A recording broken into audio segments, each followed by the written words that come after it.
Hi, I fell into a fugue before I awoke in a land somewhere betwixt dream and divinity, which is where we still are, I think. My name is Ruby Seals, and tonight I want to talk about being queer during the collapse of society.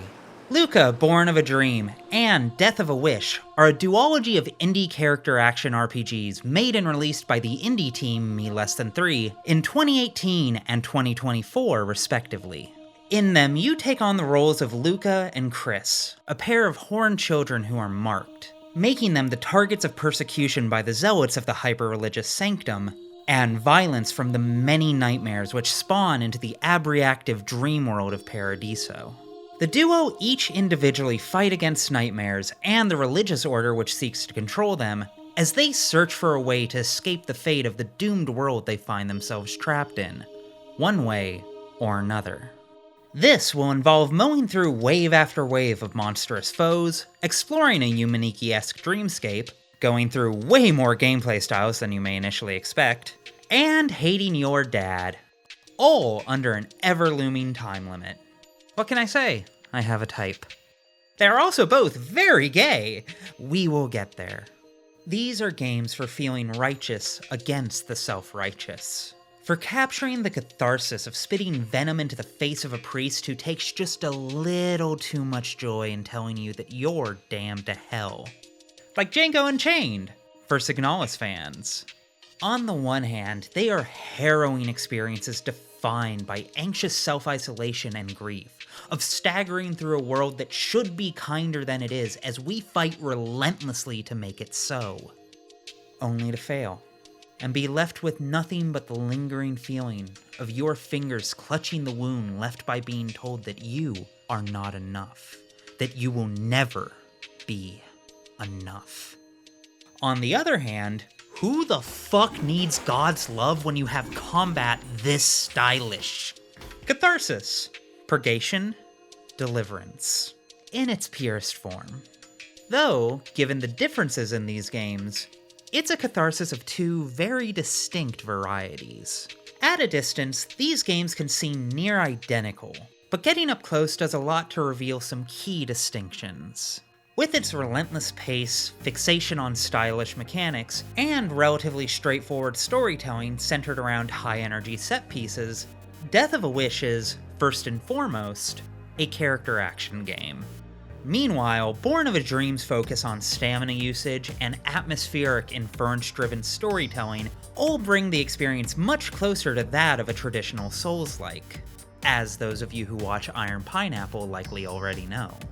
They are two games which are simultaneously almost identical in their DNA, yet radically opposed in their personalities, structure, and pace of their mechanics.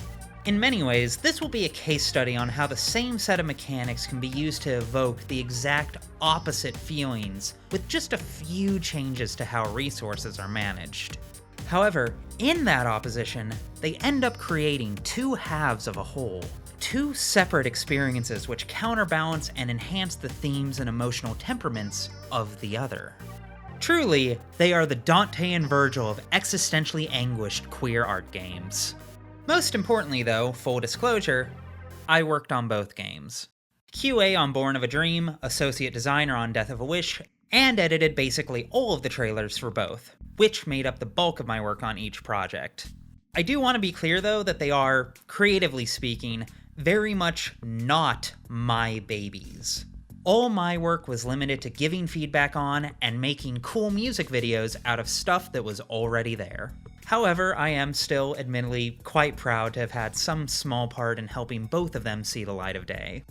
Also, we finally got our first sponsorship! Because this video is in fact brought to you by Me Less Than 3.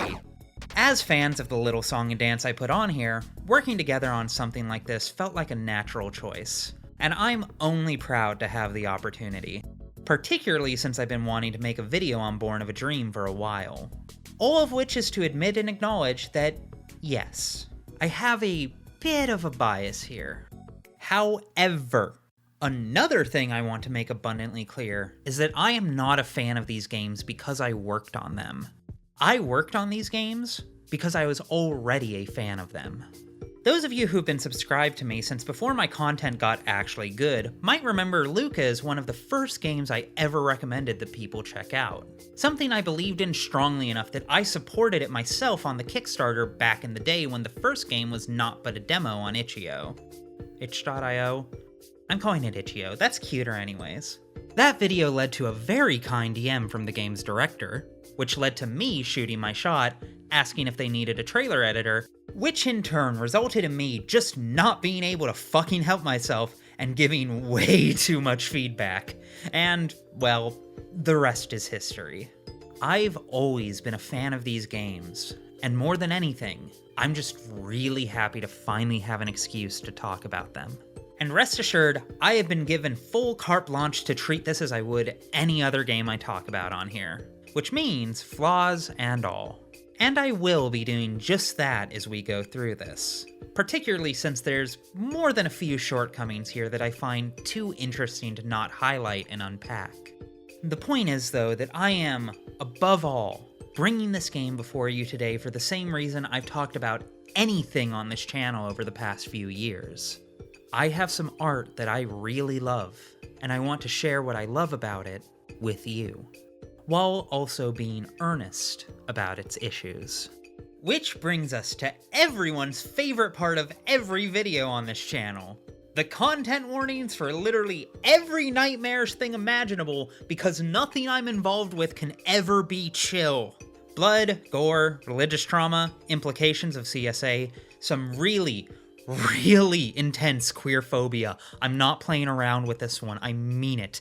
A lot of child death, and just too many things to properly count because the horrors do not, and never will, stop.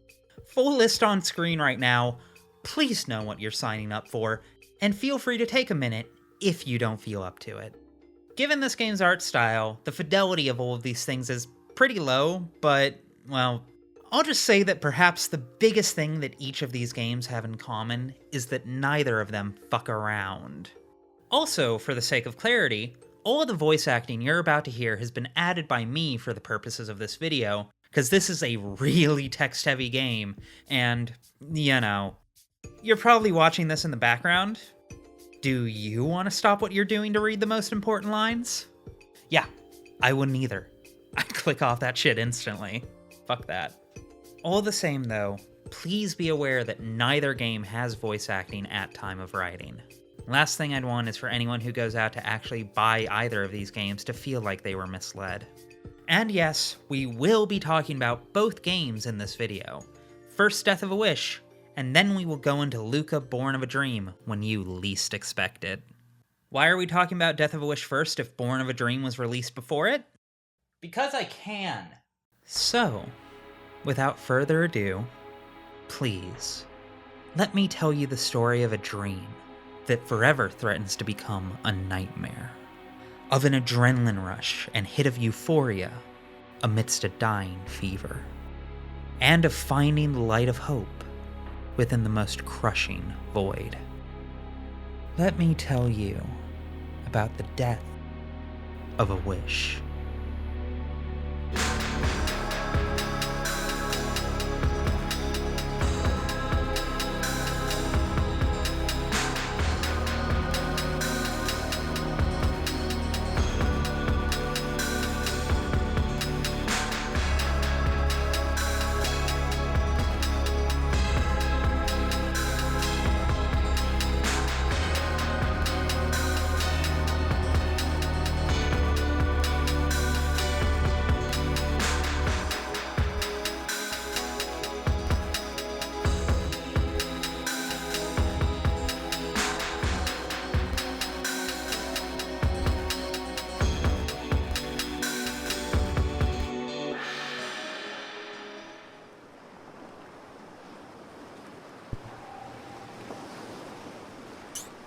Death of a Wish begins straightforwardly, by asking you to enter a name.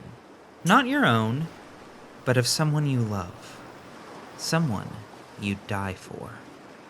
We're going to enter Lucah, for no reason whatsoever. With the name submitted and difficulty selected, the game begins proper. The 4 faiths that bind this dying world. Cardinal, priest, sister, and father. Father. I'm starting with you. Christian stands and begins his hunt for his father, as the nightmares begin to manifest. The boy meets them with his aria, the song of his soul, his weapon against an unkind world. As we make our way through some brief tutorials, we see flashes of what brought Christian to this point. Implications and impressions of abuse, control, shame, and self-destruction.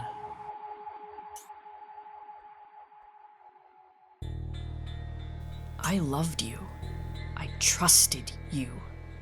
I did all you told me to, and I was good. But it wasn't enough.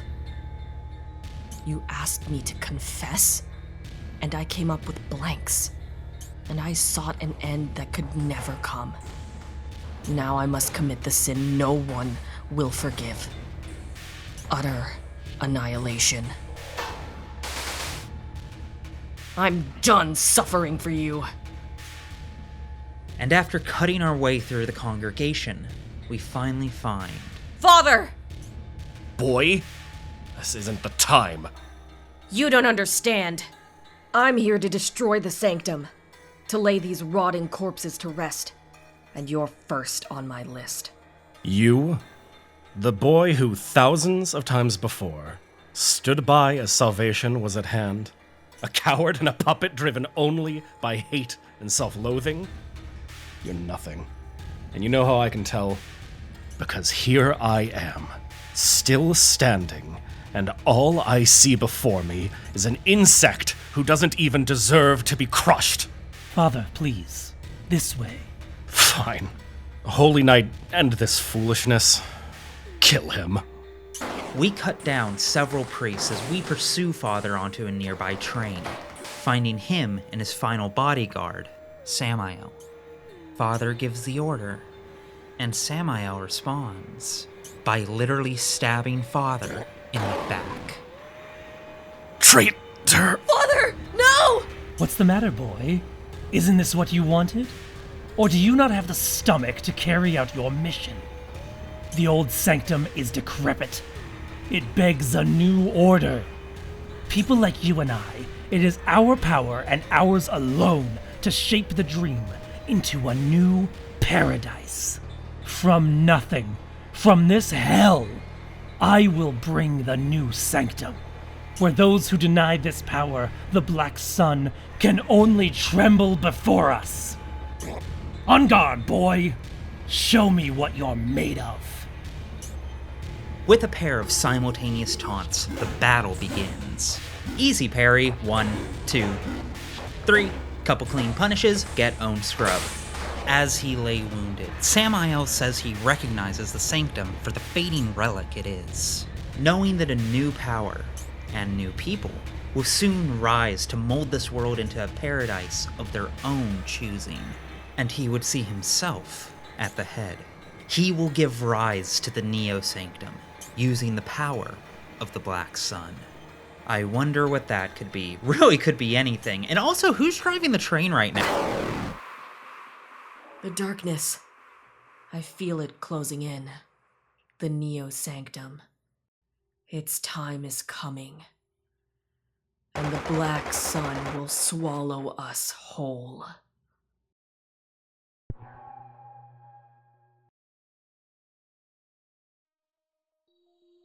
Hey, you okay there? You started screaming in your sleep. Never seen that before. Freaky. Samael, where is he? That's a name I haven't heard in a while. Also a freak if I remember.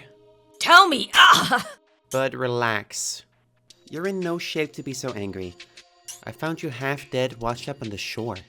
It took me forever to nurse you back to health. You helped me. It's what I do. The name's Lilli. How about yours? Christian. Chris? Got it. I said Christian. But Chris isn't bad either. It's nice to have friends. As Chris gets to his feet, Lilli gives him a new scarf and weapon, gives the player a tutorial on weapon swapping and the style meter, and gives me, personally, the vague lingering sense that I'm going to relate a bit too much to whatever the hell she's got going on. But maybe that's just because the next time we see her, she tells us to stop stressing about the state of the world and just play some Doom to unwind. Sage advice, really. Now leave me alone. It's gaming time. On a related note, let's take a second to talk about how this thing actually plays. At heart, Death of a Wish's core gameplay could be described as 2D character action with light RPG elements.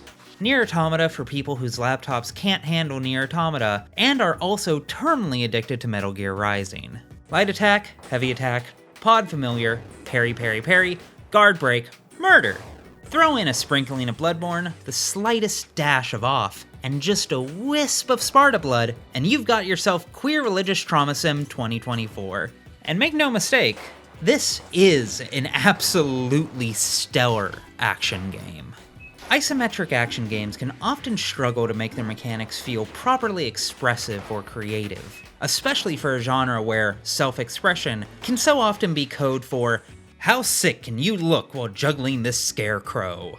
And sure, this isn't on the level of something like DMC, and I'm not going to try and convince you that it is. However, with its staggering range of custom ability, character building, and stellar enemy roster, I would absolutely say it's on par with one of the good Kingdom Hearts games. Which Kingdom Hearts game do I mean?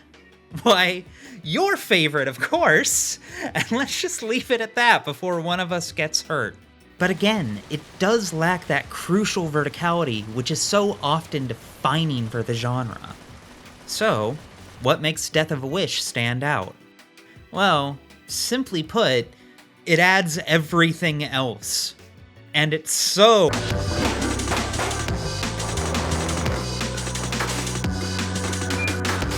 very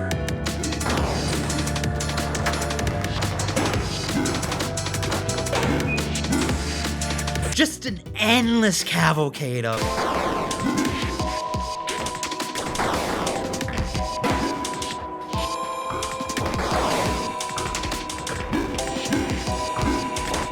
Toho May Cry?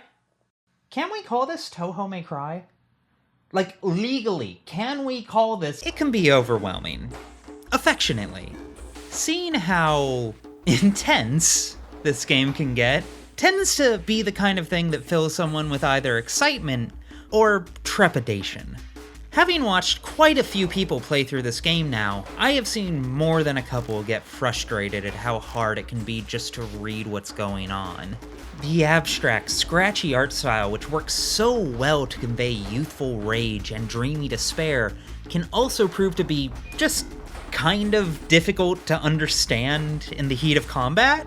However, I personally consider this to be less of a flaw and more of a learning curve, because I've also watched enough people play through this game in its entirety to see several of those who started out frustrated go on to have a moment where they begin to recognize everything that's going on, as their play shifts from being a struggle to pure intuition. It's a weird comparison to make, but it honestly reminds me of what it feels like to play a rhythm game at high difficulty. It can be easy to just look at all of this and say, wow, there's so much happening. How do you even know what the hell to do? Oh, I just kept practicing for a bit, learned to anticipate a couple recurring patterns and audio cues, so now I can see through time and feel like God's coolest daughter. Yeah. This is helped by the aforementioned bounty of options and abilities to customize your experience, particularly for those of you who do get caught on some of the game's jagged edges. Hey buddy, how's it going? What you want? Want some of that Bloodborne rally? If that's not enough, maybe I could offer you some witch time. The ability to parry bullets, mayhap. Okay, fine. What about the option to literally just not die multiple times? I'll even let you pair it with the rally ability so you can save yourself from death just by attacking. And this is just talking about the actual equipable abilities, without even getting into mantras, prayer cards, familiars, or a secret fourth thing we'll get to later.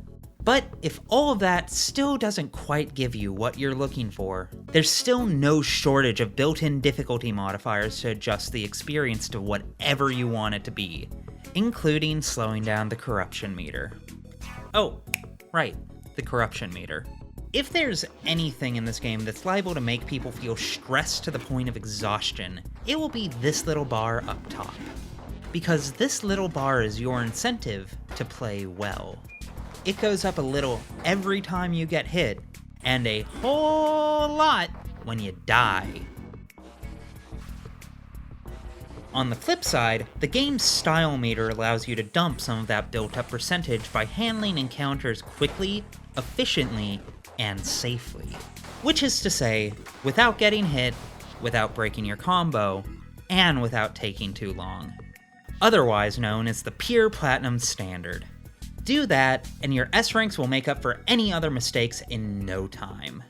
Fail to do that, and your C ranks will make sure you creep up to 100% before you even realized what's happened. What happens when you hit 100%? That's a secret for later. I mean, probably nothing good, but probably isn't the end of the world either. But also, it's likely best to just simply choose not to die. Just like real life. The ever-lingering sense of uncertainty and dread this mechanic creates is inescapable from the moment you step into this world. And the only way to combat it is by fighting with beauty, grace, and relentlessness. After cutting our way through several packs of nightmares, we arrive at the base of a radio tower, where we capture our first glimpse of civilization separate from the faith's influence. An enclave of humanity that's broken free from the Sanctum's yoke.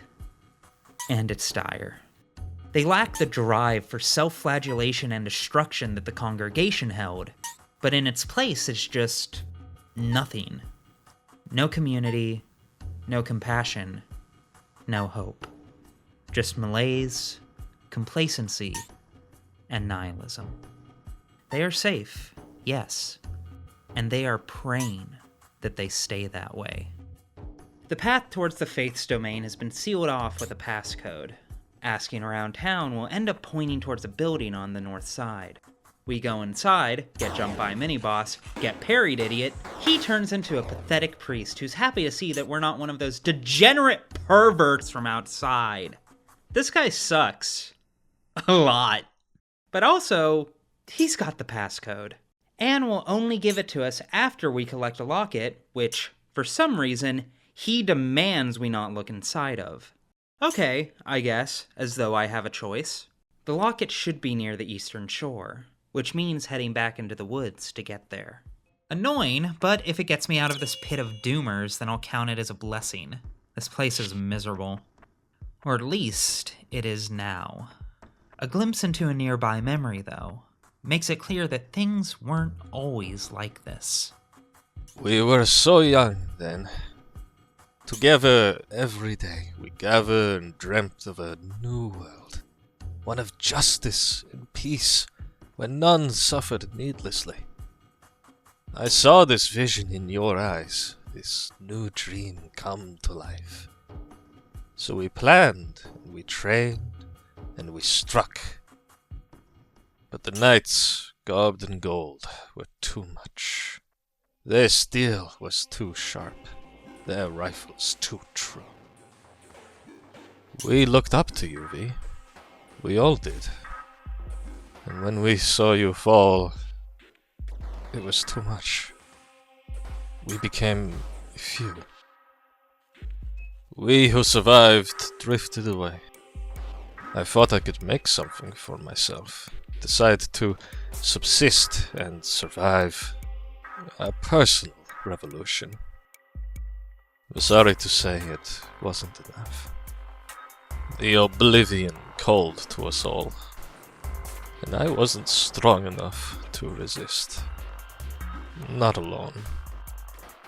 Maybe the new world will be born one day. I can only wish. I can't bear that I won't be there to see it. I'm sorry. As we approach the shore, we find a grisly scene, and shortly after, its source, alongside someone facing it down. The choice is obvious.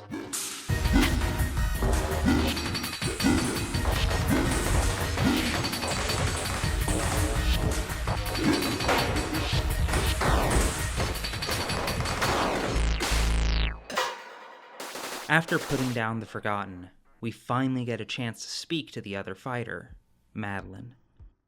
That wasn't bad, kid. You're like me, aren't you? What do you mean? I mean, that spiky haircut doesn't hide the horns as well as you think they do. You're marked. Cursed with the power of nightmares, eternally hunted. But I've been here a long time. I know a thing or two about how to manage. If you fight with beauty and courage, you can push away the darkness. At least for a little longer. Yeah, Chris has horns, by the way, as do all of the kids we'll see. A cool and vitally important canon detail, which I feel doesn't quite come through on either the character models or the talk sprites. Unfortunate. Anyways, Madeline offers a series of quick, secret mission-like challenges that reward new abilities when cleared with S ranks. Clearing all of these grants an optional boss fight against Madeline herself, who will well and truly test how consistent you become with chained parries. Mastery is well rewarded though, as defeating her awards the virtue Untethered, an ability which enables this game's version of Witch Time. Right, not everyone's played Bayonetta or Smash. The slow motion thing. If you play through this game yourself, then getting the skill should be considered absolutely essential, in my humble opinion. Whether or not you complete Madeline's challenges though, the shore to the east will still have what we came here to find.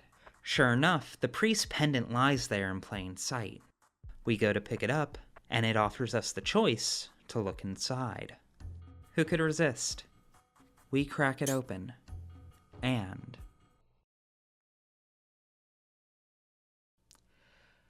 So, I'm not going to tell you what this locket describes, because it could very well get this video hit with a community guideline strike. Rest assured, though, that if you want to play this yourself, it isn't graphic. But the implication is.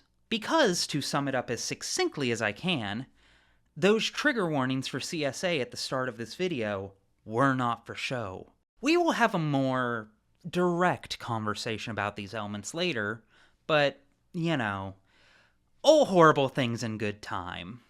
We return to the priest who admonishes us for looking. With that, we can finally leave town. Yeah, I'll tag that as a small ludonarrative dissonance. I'm pro-restorative justice, but Chris would murder the fuck out of this guy, goddammit. Can't have shit in Paradiso. Once we get past the gate, we find ourselves at the edge of town, along with someone seemingly waiting for us. He speaks of accepting stasis in the face of generations of failure, of the futility of resistance. We disagree with him.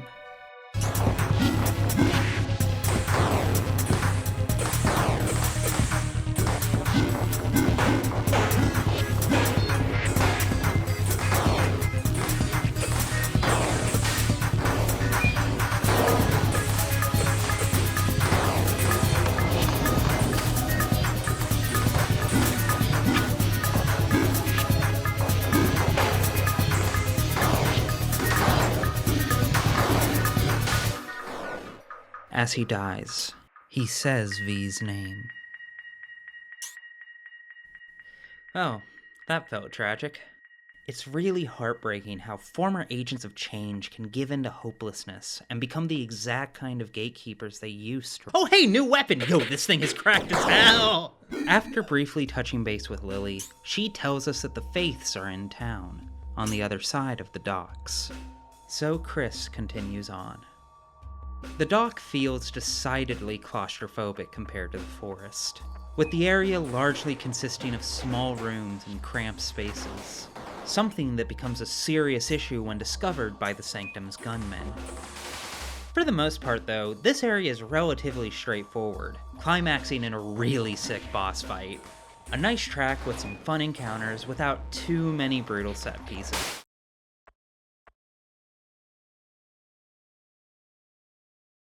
Sometimes, in the middle of the night, I wake with a startle, hearing a whisper in my ear. I still feel your touch, the delicate flutter of your eyelashes on my skin. I lay awake, knowing I'll never feel it again.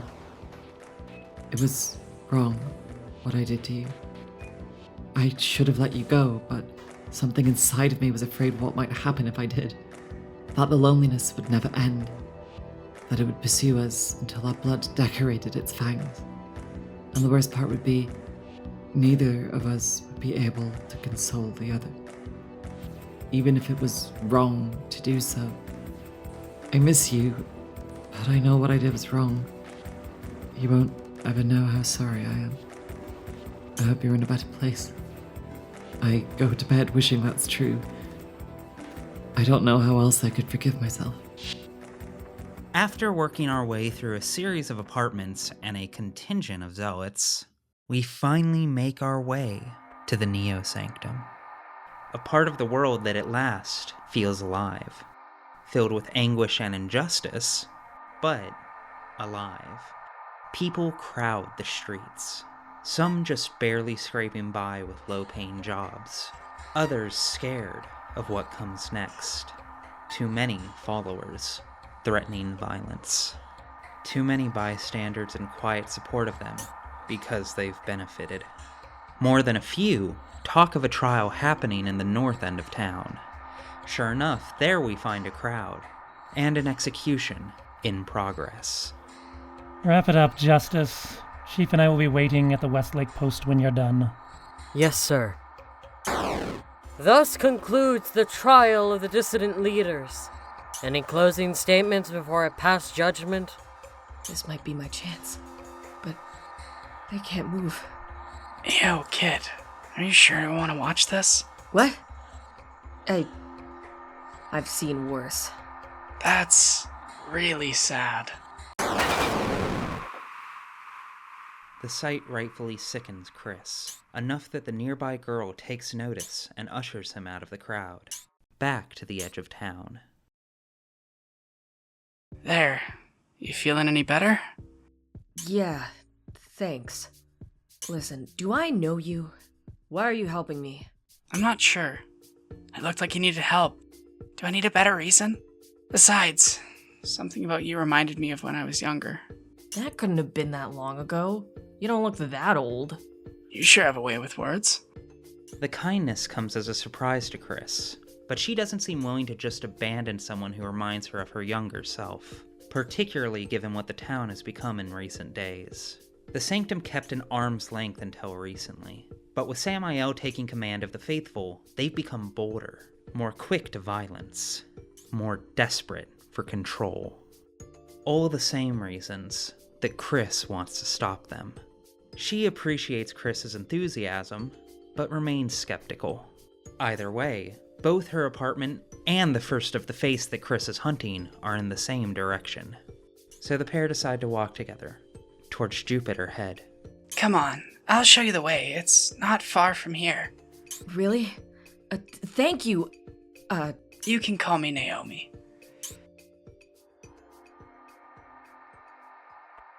It isn't long until the crowded streets give way to a blockade by the Sanctum. And despite the pair taking a detour to avoid them, they still end up crossing paths with Samael and his followers. As they discuss their plans to use what they refer to as the Crusade Engine to kickstart the purification of the town, Chris can't help himself and makes his move.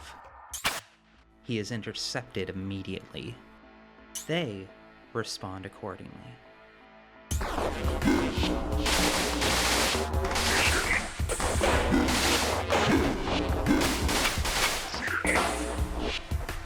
Huh. Got some bite to go with that bark, don't you? Calling an APB, target number 1 is the Ex-Sanctum twerp, along with the, thing helping him. What did you call me? I'll kill you! I'd like to see you try. Okay, so that homophobia content warning was also not for show, and will continue to be, shall we say, relevant. I'd actually prefer not to stop and dwell on this. However, these 6 asterisks are such a nuclear sucker punch that I feel I'd be remiss if I tried to just blow past them and pretend like they aren't remarkable in every sense of the term. Because, weird as it is for me to say, as an openly queer trans woman who's moderated her own YouTube comment sections for years now, if you catch my drift, I must admit that I quite like this moment. artistically. Not just because I appreciate Death of a Wish's willingness to go there, and hence making it very clear what specific kind of hate this game is honing in on, but also because it does pull that slight punch of, actually censoring it. That censorship is the game's, not mine. And it's to its benefit, frankly. It gives it a near Automata-esque vagueness, if you know what I mean. 'Cause, well, there's a couple different words that could fit into these 6 letters. But the crossword clues around it mean that the options remain limited, yet all equally concerning. Maybe this was done as a ratings thing, or a requirement to get it onto a couple storefronts. I don't know. I deliberately didn't ask. Because regardless of whether or not it was an artistic choice or a compromise, it works really well. It's upsetting in the right way. Something that feels tragically real, gut-wrenchingly familiar, yet still respectful of just how hurtful and dangerous that language can be. So if we're going to talk about these kinds of terrible things within our art, which to be clear, I think we need to, then I'm happy to see it being handled like this. And that is one full page on why I like to homophobic slur in a game. Fuck yeah! I make good decisions with my life. Back to the story! Doodles! This kicks into what is the most intense encounter of the game so far. Less of a fight and more of a gauntlet, as wave after wave of Sanctum soldiers are flung at Chris to replace all those we cut down. So we keep cutting, and keep running. Eventually it becomes clear to the two that this isn't working. Naomi suggests they split up so she can pull the heat before regrouping at her apartment, which Chris agrees to after some reassurance. As we make our way through the garage, though, we find a familiar face. Are you proud of yourself? Do you feel like a hero? A martyr? Chasing this doomed path? Do you hear the noise, the gunfire, the screams? Or do you choose to ignore it? You think Samael and his men are gonna stop? You think the marked will be free? You think they're just gonna let Naomi go? They have guns, they have numbers, they have lust. What do you have, honestly? What makes you so special? A fake dad that never loved you? Oh, Father, I'm so sorry. I've been so bad. Please don't hurt me. I don't even understand what I did wrong. Oh, Daddy, please. Shut up! Yes, Christian, give it to me. Just like Father would.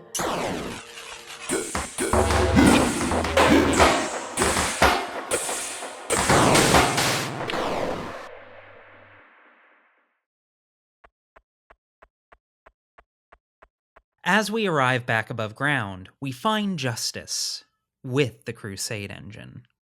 And as soon as Chris approaches, it activates.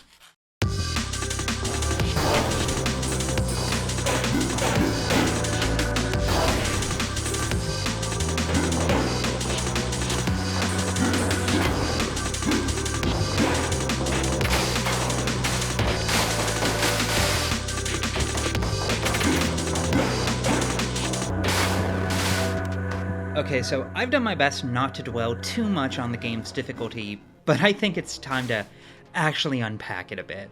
Because when I said that this game has RPG elements, the RPG I was referring to was Dark. You've probably guessed this by now. What with the bonfire crosses, and the Expira currency you lose on death, and the very Bloodborne health regen, and the fact that I literally called its predecessor a Souls-like. What I've buried the lead on is the fact that most enemies have the power to kill you in 3 or 4 hits on the default difficulty, in a game where there's several dozen attacks per encounter. Yeah, this is much more on the DMC3 side of difficulty, the original English release. Fortunately, there's a lot of tools to navigate this. The first and most straightforward of these are health essences, which are basically just Bloodborne's health vials with a tighter item cap that can be raised with upgrades. Otherwise, same deal. Buy them in mass or farm them out, then use them judiciously in the hope that you never have to stop to farm again. You don't have many of them, and they aren't common. but there are ways to get the most out of them, or even sidestep them completely. This handily brings us to the second, and arguably more important mechanic, rewinds. Using a rewind resets everything back to what it was at the start of an encounter. And I do mean everything.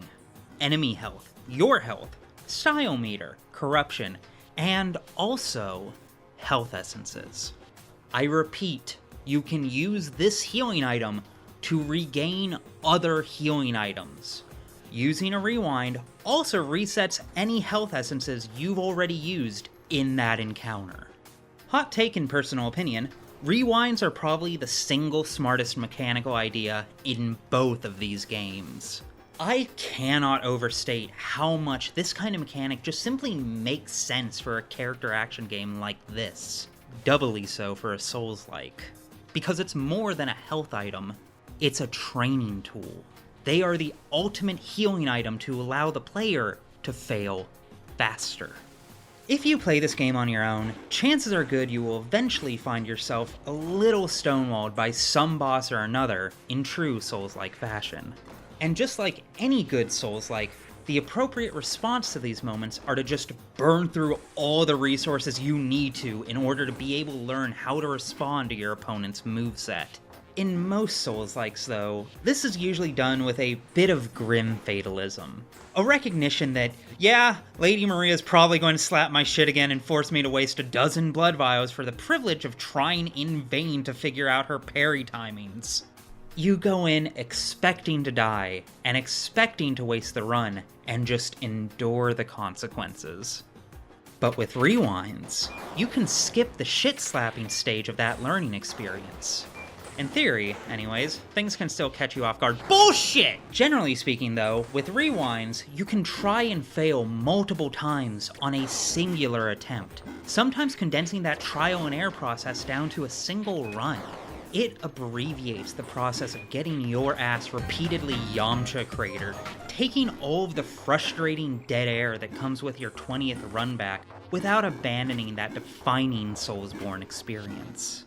This is why I think Death of a Wish, up to this point, can be hard, but it's decidedly manageable. Most people I've watched play this can get this far with maybe just 3 or 4 deaths, sometimes more if a certain boss or two proves exceptionally difficult. Crusade Engine Uriel, however, is on an entirely other tier, and does have a couple moves that feel almost custom-made to sucker punch you before you can save yourself with a rewind. Add to this the inevitable spike in corruption that comes with getting dunked on, and suddenly this fight becomes problematic. So, I would like to present the 3 best ways to get past the Crusade Engine. Option 1. Take it slow and patient. Dodge when you hear the sound effect. Keep your distance when he does his big AoE. Bait out and parry his 3-hit combo. 1, 2, 3. Rinse and repeat, and congrats! You get to call yourself Raymond with how you fucked up this crusade. Can you believe I've never played a Paradox game? Oh, also be aware that he always opens up his second phase with this beam move that will one-shot you if you aren't careful. It's kinda bullshit. Option 2. Lower the difficulty or use cheats. This isn't an esport. No one's judging you. Live your best life. Option 3. Ask for help. You aren't alone in this. By which I of course mean summon Naomi to fight alongside you. While her actual damage output leaves a lot to be desired, landing parries tends to actually be a fair bit easier and safer when the attacks aren't coming at you personally. Having someone to pull some amount of Uriel's relentless aggression is intensely useful, to say the least. But with a bit of finesse and patience, the engine will finally sputter out. With it out of the way, the path is finally clear to Naomi's apartment, and our way out of town. We greet Naomi and she offers us a chance to rest while she finishes packing and finding her cat. And after everything it took to get here, how could we say no?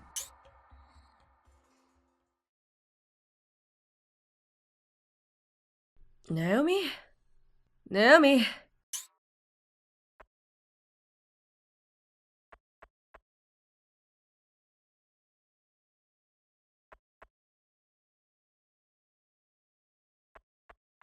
Naomi?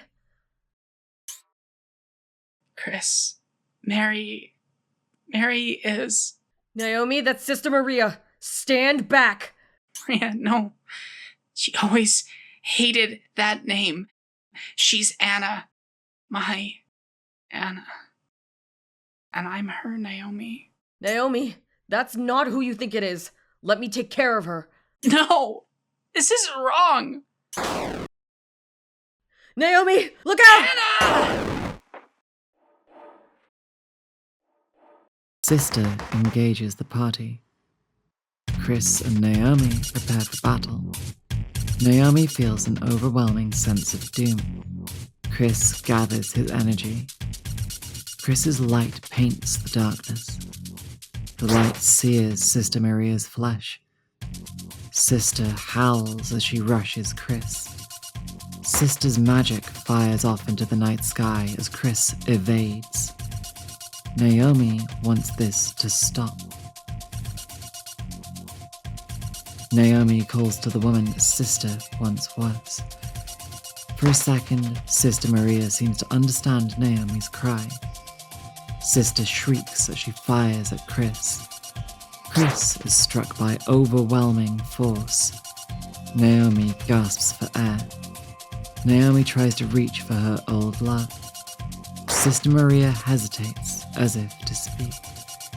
Chris's familiar locks on to Sister Maria.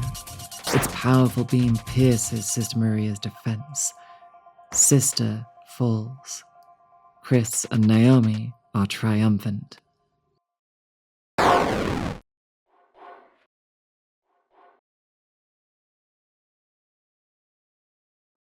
I remember my love, a dreamer named Anna, a dreamer who loved another and dreamt them to be free.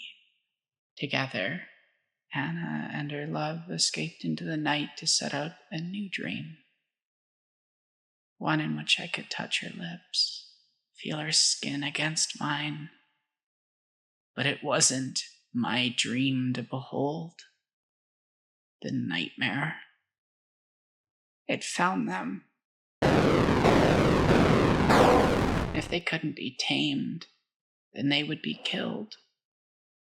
But Naomi, the real Naomi, fought back. And the nightmares tore her apart. Have you ever seen an angel die? For Anna, it was too much. She tore her captors apart, limb from limb, until there was nothing left, so that they too would suffer Naomi's sacrifice. She floated in darkness, Anna and her world left in pieces. As dreamer, she did only as she knew, and tugged at the edges to pull them back together. This world, this dream, Paradiso, and me, Naomi. She put me together in perfect simulacrum.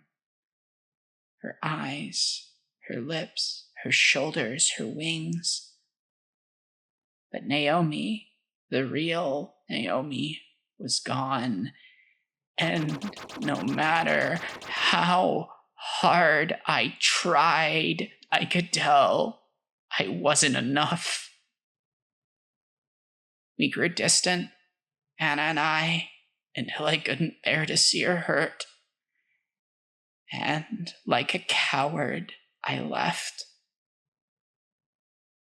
punishing myself for every touch, for every kiss, for every hollow mimicry of someone I could never be.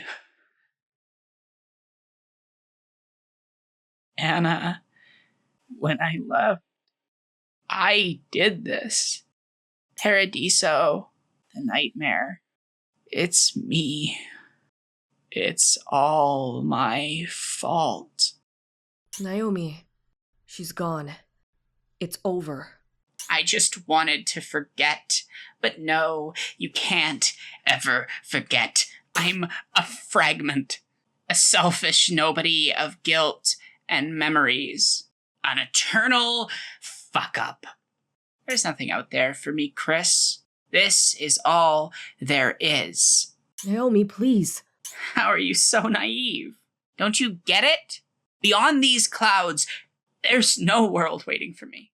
Only darkness. Nothingness. All I have is this eternal hell.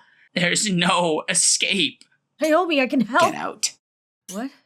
I said, get out. Get out.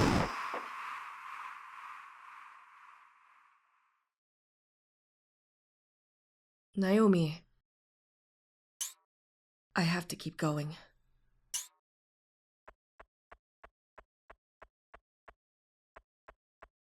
With the Neo-Sanctum and its ruins behind us, we make our way down the road. Cue brief encounter with Lilli, who sarcastically applauds Chris for his ceaseless wake of destruction and ever-rising body count. Chris just pushes past her, and, if you're anything like me, runs straight into a veritable battalion of Sanctum zealots clogging the streets. Oh, adorable laser familiar, we're really in it now. While brute forcing your way through here is an option if you are genuinely cracked at the combat or just hate yourself, players who have happened to build up, say, around 90% corruption and therefore cannot afford another death are probably better off talking to the nearby bus driver. He mentions that one of the faiths, the Cardinal, just came through here on their way to the Colosseum. Fortunately, the driver's more than happy to give us a ride for the low price of go find his goddamn keys. Something easier said than done, as even the safer side paths are dense with powerful nightmares. With responsible usage of rewinds, however, the numerous waves of foes can be used to your advantage to bring your corruption percentage down. Assuming, of course, that you fight beautifully and avoid death. A big ask, to be sure, particularly as we approach the keys. Fighting two enemies of this strength and scale effectively demands that you take either one of two options. One choice is to play it safe. Maximize your range and bait their projectile attacks to reflect back at them for big stagger damage while slowly whittling them down and staying as safe as possible. Option 2, on the other hand, is to get in there and kill. Parrying grants invincibility frames, which means parrying grants freedom, which means parrying grants life. Parrying is a divine and sacred figure. Parrying is our new goddess, and she is glorious and just don't miss. If I did it, then so can you. Probably. Amen. Fast forward to taking the bus and immediately getting blackbagged by a squad of kids. Serah, the Sanctum kid is waking up. He didn't have anything useful, just some church garbage. Then we squeeze him for intel. What's your name, twerp? Twerp? Who are you? Answer the question. Okay! I'm Chris. Who am I talking to? Hey, I ask the questions here. What were you doing heading to the Cardinals? What's the Sanctum planning? Reinforcements? Resupply? Has word gotten out about our plan? Whoa, hold on! You have the wrong idea. I'm not with them anymore. Yeah, like I haven't heard that one before. Serah, wait. I don't think he's lying. Look in his hair. Horns? That means you're one of us. That's what I've been trying to tell you. This is Serah, the leader of a resistance group made up of marked children who have escaped the Sanctum's grasp. And she thinks Chris is with the Sanctum. Which, yeah, strikes me as reasonable. Fortunately, level heads prevail, but Serah still needs more than a simple "trust me, bro" from Chris. So she tasks us with helping out a squad who is pursuing a weapons cache to the north, but are now pinned down by the Sanctum. And, fair enough. always happy to help, and luckily this means we can catch them unaware while their attention is focused on our allies, allowing us to deal some serious damage before they've even realized what's happened. Oh hey, is that a laser sight?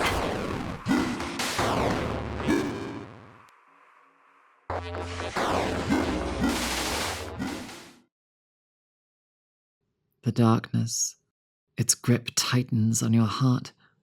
Tighter and tighter, the corruption takes you.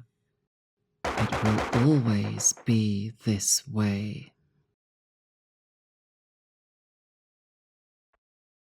Christian, meet me in the garden. I have something I'd like to give you. Do not let anyone see you.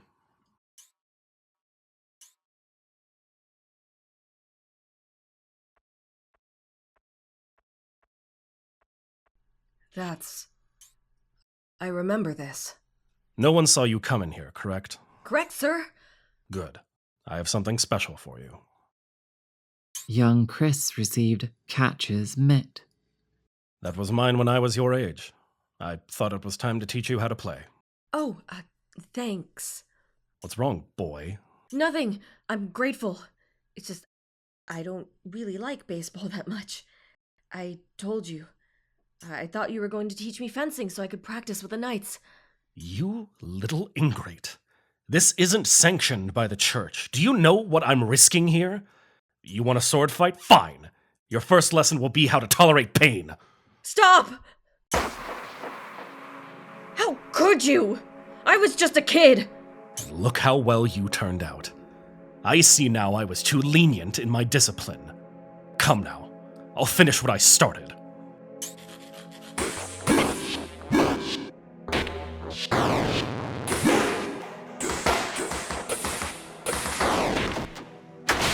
Pathetic. How did you turn out so barbaric? I forever grieve the day I took you in. How you fell into such degeneracy. By Messiah's blessing, I will not let you succeed. No. I will never let him live this down. Feel the corruption take your heart. Let it grant the strength to do what you must.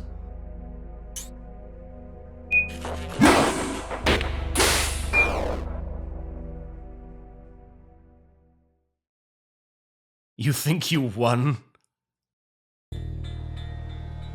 Falling to the darkness in your heart. And yet you can't change the fact that the scars you bear across your chest, and the dreams that haunt you at night, this is forever who you'll be. Shut up. I am part of you. I saved you. You would not exist without me. Shut up! You cannot deny me. You'll never escape me. I said, shut up!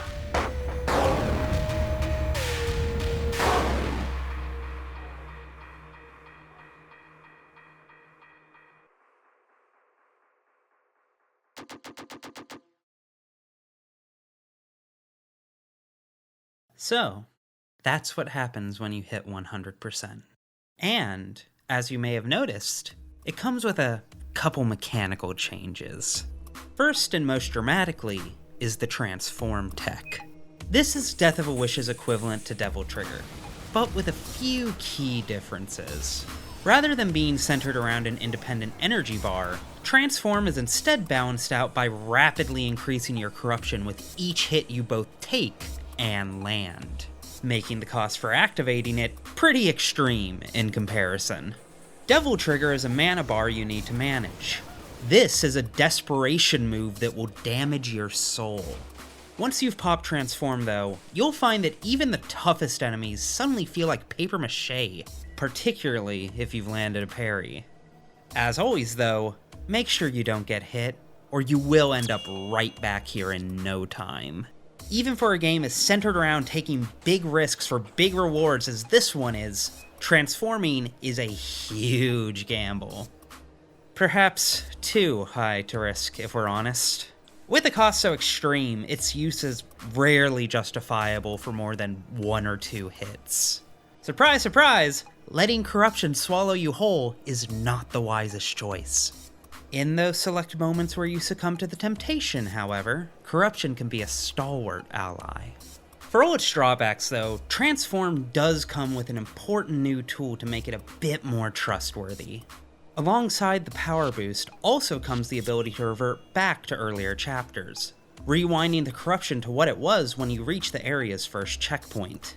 An essential safety net and useful chapter select. One that also means that, hey, we didn't actually lose that much progress. Well, technically. In practice, though, it's difficult to say no to the chance to roll back the damage caused by the Crusade engine. Which does unfortunately mean needing to replay a chapter or two. Doesn't take that long thanks to dialogue skipping, but, you know. But it also means getting to do this.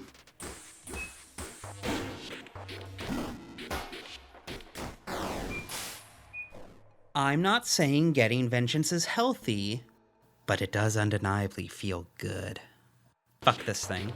Also, fast forward. The silver lining of having a rifle with a laser sight taking pot shots at you is that it makes it pretty easy to tell where it's coming from. And also, you know, baiting others into taking the bullet for you. Pranked. The squad that Serah sent us to find is dug in an office to the north, though getting there is surprisingly complicated. The most direct path has been blocked off, meaning that Chris is left with little choice but to descend into the tunnels running beneath everything to blindly guess which ladder will spit him out where he's needed. Which is to say, no, died again, no, Jesus Christ! Ooh, these guys seem angry and wow, there's a lot of them. There are now significantly less. As we rendezvous with the squad, we are greeted by their leader Adam, who invites us inside. Adam was the one with the rifle, by the way. With the path now cleared, getting back to base with the weapons in hand will be straightforward. Adam offers Chris a bed to rest in while they get everything prepared to move out. And, given that nothing bad has ever happened to us before after taking a nap, we of course accept the kindness.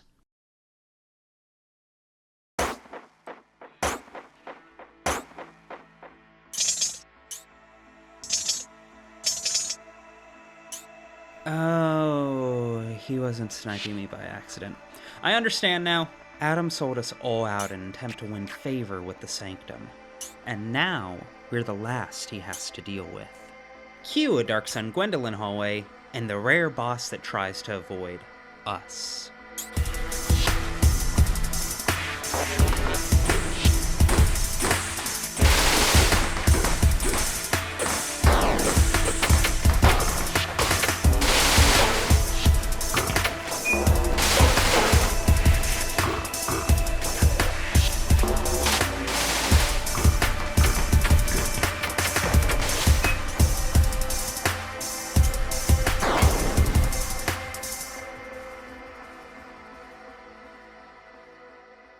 Clearly, a lot didn't go to plan.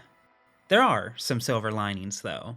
First off, we're not dead, thanks to Serah and her crew. So big W there. Neat. Secondly, we now have a lot of guns. And third, we're all eager to point them at the same person. The Cardinal is hidden away deep in his Colosseum, where he's forced marked children to battle nightmares for the entertainment of his congregation. Fortunately for us, that makes Chris the exact kind of bait that none of them could resist. Welcome to Operation Birdshot. It starts as any good plan does, with irresistible bait. Chris, our star, will offer himself to the Colosseum. They know him and want him dead. The perfect opportunity for him to become the center of Cardinal's next service.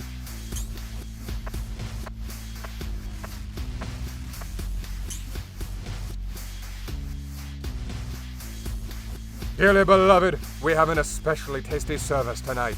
The golden boy of our tragically deceased father has generously offered his body for us to partake. Feel the blood, feel the flesh tear. Ecstasy, ecstasy, yes, my devout, ecstasy abound. Let the blood flow, let the nightmares roam. Chris, that's when you do your thing. Put on a show and make it good.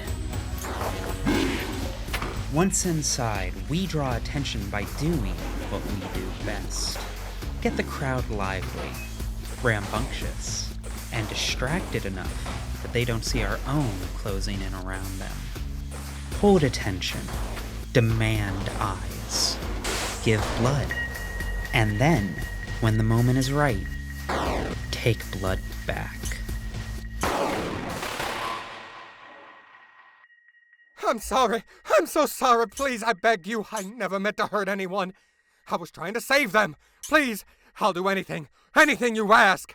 Oh, yeah? That one's for Michael. That one's for my friends. And that one's from me. Motherfucker. With catharsis delivered, Serah enthusiastically claims victory and immediately speaks of rebuilding this place into something better. For Chris, however, this was always a stepping stone towards the final of the faiths. Serah has no patience for Chris's short-sightedness. Chris has no patience for Serah's willingness to stand idly by and wait for the sanctum to return.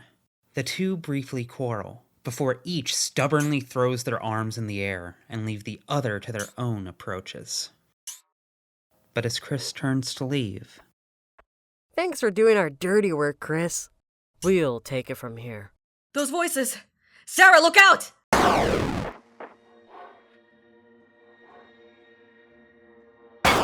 What an annoying brat. The rest of the team does not take it well.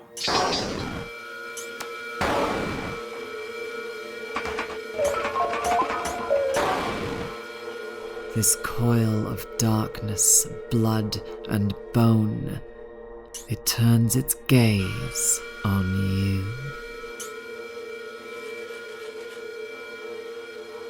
Oh wow, I fucking hate this. The mass writhes towards Chris, flailing flesh and flinging the children that constitute its body. Jesus Christ, I wrote that. What the fuck is this fight, dude? Left unchecked, they swarm the arena, leaving scarce little space to avoid their parents' colossal attacks, particularly as it spawns more and more. It's hard not to wonder if there's some way to salvage this, some way to save them.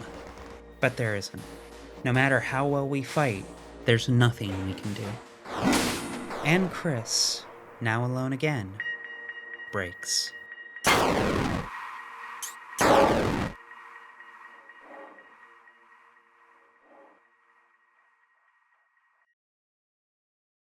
Chris? You hear me? Yo, Chris! You've been sitting here for ages. It's creepy. Aren't you going to do something? Come on, say something. Priest. He's the last faith left. Chris, are you serious? After everything that's happened, you finally say something and it's that? Don't you want to talk about what you just went through? Or reflect on where you've come from? Are you really going to keep running away under the guise of advancing this quest? Chris, please, anything is better than whatever this is. Past the sanctum and their hideaway.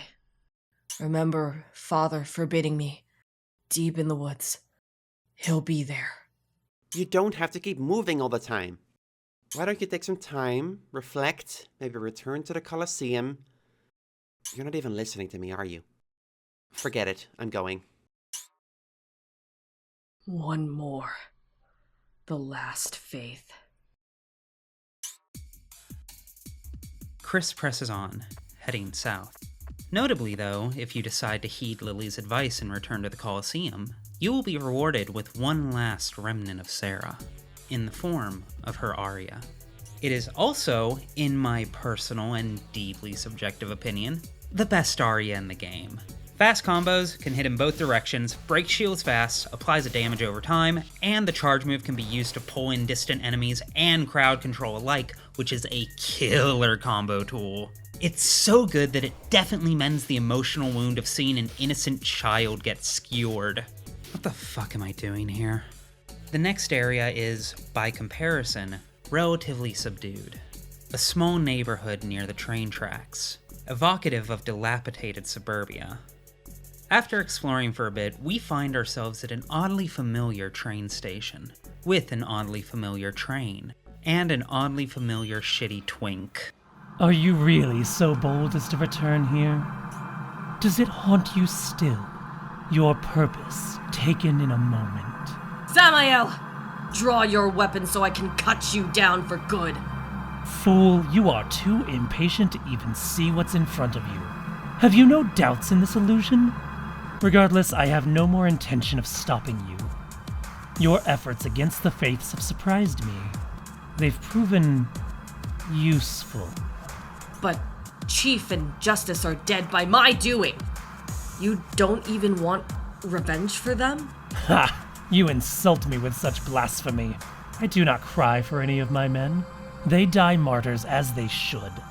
The path of the Neo-Sanctum continues regardless.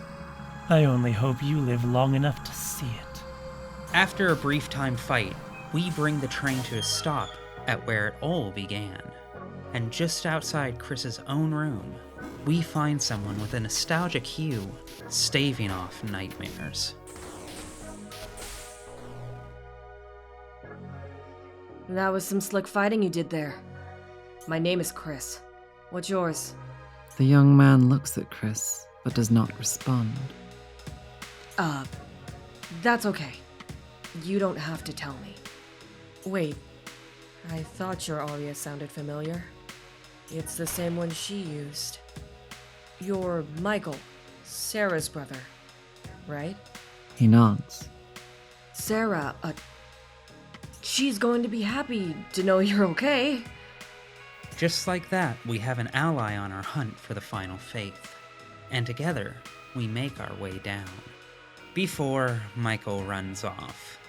Frustrating, but it changes little as the way forward is blocked. So we give chase, everywhere, over Ruby Tide and under Crimson Cloud, chasing a friend and cutting down nightmares in this increasingly abstract dreamscape. And once we've seen every corner of this place, and probably accidentally taken a brief trip back outside, we finally open the path forward. There, we find Michael. He's in there, isn't he? The young man does not acknowledge Chris. He simply lingers before the threshold, eyes blank as the abyss that surrounds him. Why don't you let me do it? We got here together, didn't we? I get it, what he did, what he took from you, but are you sure you can come back from this?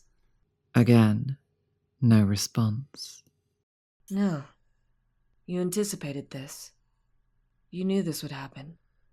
You knew that Serah's gone.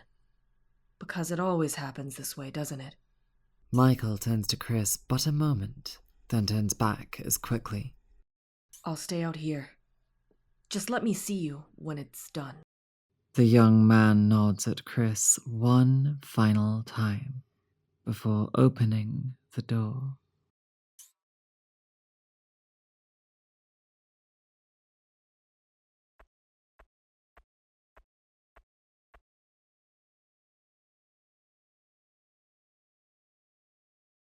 Michael? The young man does not respond.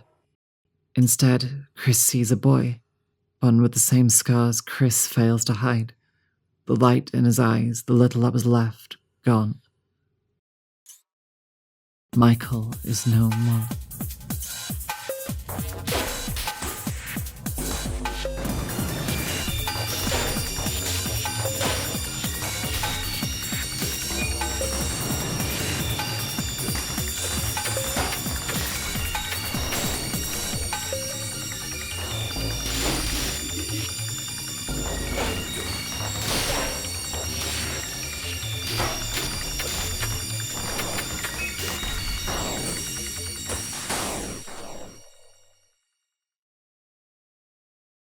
No.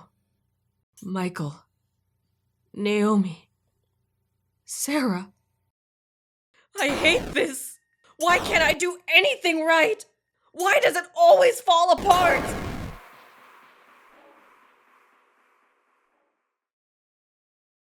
The four faiths that bind this world. Priest, sister, cardinal, and father. They're gone. Every one. So why do I feel this way? The sanctum must die. It and everything it spawned. Neo-sanctum. I'm coming for you, Samael. The Neo-sanctum will fall. So bad news. Chris might be spiraling into a self-destructive fugue of rage and resentment that is all but ensured to inevitably end with uncountable deaths and an eternity of regret weighing upon his young soul. The good news is we now have a teleport dash. So I'd say we're doing pretty well, all things considered. There will be plenty of time to unpack the unrelenting darkness of everything going on around Chris and what he represents, because believe me, we're not done here yet. But this is also the moment where things well and truly open up in some unexpected ways. The game hints pretty unambiguously that the path forward can be found in the very first town we pass through. However, returning back to one of the bonfires, crosses, will reveal that all the travel points you've previously unlocked are once again closed off. Which means you're walking back. The cool part is it turns out the entire game is actually deeply interconnected in a way that I can only truly describe as Mega Man Legends-esque. Which is to say, oh fuck, there's a giant maze filled with eldritch evils running beneath the entire overworld that connects everywhere to everywhere else, and now we have the tools required to access all of it. And while I won't be deep diving every nook and cranny this game suddenly offers access to, I will say that this teleport grants you access to more places and offers more rewards than you might initially expect, including some virtues, some rewinds, and a remote harbor sheltering a dark mirror of Chris as he looks onto the radio tower and asks us if we miss Lucah before telling us to come back when we're ready. I'm sure that will be completely fine. The script just says insert foreshadowing joke here. Point is that the game really opens up in a big way here. And I won't lie, I always really love it when any game pulls this trick. Probably precisely because Mega Man Legends pulled it and that game rewired my brain forever. But also, I love it here for the same reason I love it there. It not only serves to make the world feel much bigger and more grounded than you might have initially thought, but also serves to make knowledge of the world feel illusory. At the exact moment where it feels like you should be asserting your understanding of this place you've explored, the floor gets pulled out from underneath you in such a way that reveals you never truly knew anything about the space you're in. It makes a familiar space feel alien and unpredictable for a second time. So too with this slice of Paradiso. A feeling which is further reinforced by finally making it all the way back to the opening area, and holy shit, that is a lot of fire, and oh my god, the Sanctum did not fuck around here. Oh wait, my apologies. They're still here. They are in fact still, at this very moment, not fucking around. Once you've had your fill of new horizons and war crimes, the underground awaits. Exploring its depths will eventually reveal a chasm which can be crossed with the teleport. Just past the door and over a gap, we find a familiar garage, as Lilli greets us with her usual snark. I gotta be honest, I never saw you getting this far. All the faiths are dead, and so is everyone who tried to help you. You claimed this would end the Sanctum, and Samael's Neo-Sanctum has only gotten stronger. So what is it, Christian? Not happy until everyone is dead? Figure, hey, might as well burn down the whole world while you're at it? You don't know what you're talking about. I will kill Samael, and that'll be the end of it. The Sanctum will never rise again. Now get out of my way before I make you! Look, I thought this was fun at first too, helping out with this crazy quest. But you can't keep messing around. This is taking things way too far. This place was bad before this, but it was predictable. I could brace for the terrors of a new day. Now, I can see the world changing, but not for the better. I don't even think that's possible anymore. If you're not moving aside... You're gonna put me down? Is that it? Like Serah and Michael and they... Shut it! I've had it! If that's what you truly believe, you might as well be working for Samael. My path is just, and I shall not waver. Fine. If that's what you think, then I can't let you get out of here alive. If you've come this far, the fight against Lilli should prove relatively trivial. Only slightly more aggressive than the other enemies you fought before. At least until she manifests a colossal nightmare to fight at her side. One that might be nostalgic to the right set of eyes. But we'll get there soon enough. Either way, while the assistant complicates the fight, keeping focus on Lilli will bring her down with upsetting ease. Chris, I hope you know what you're doing.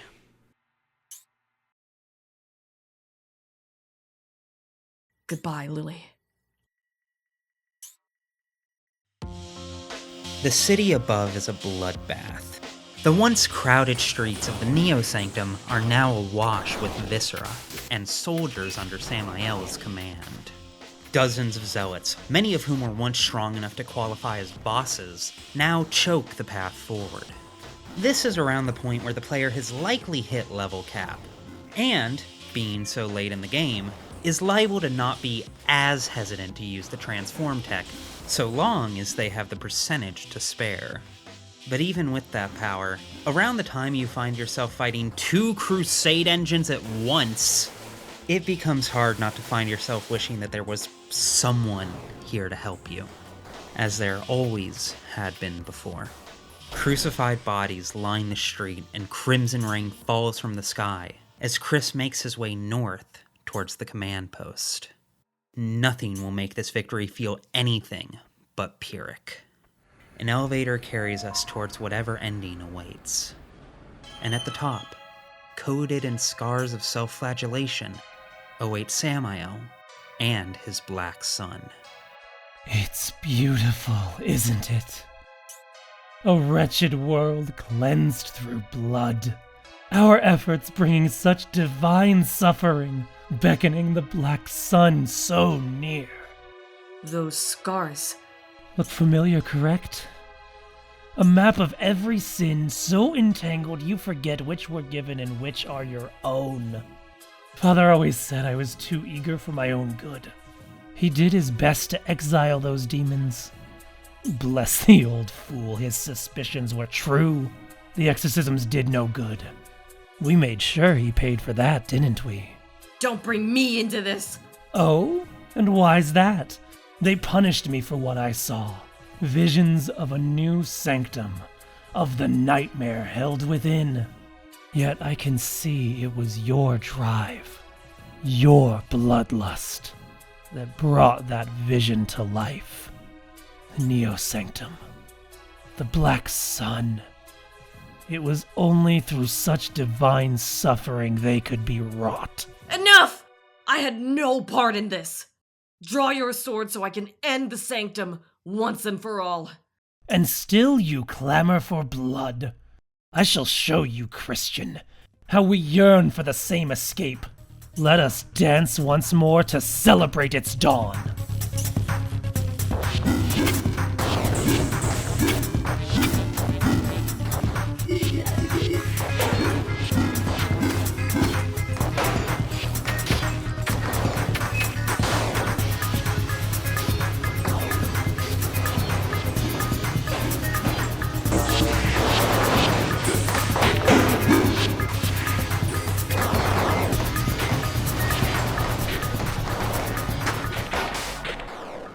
No, it hurts. I can't. Christian, it's more than I can handle. I thought I'd be ready, but it's getting dark, and I'm terrified. Please, can you do me one kindness? Mercy. Don't let me die alone. Everything we worked for. Feel it. Mingling with all the blood spilt in his name. Succeed the power of the mark. Bless it with the heart of nightmare. The black sun is risen.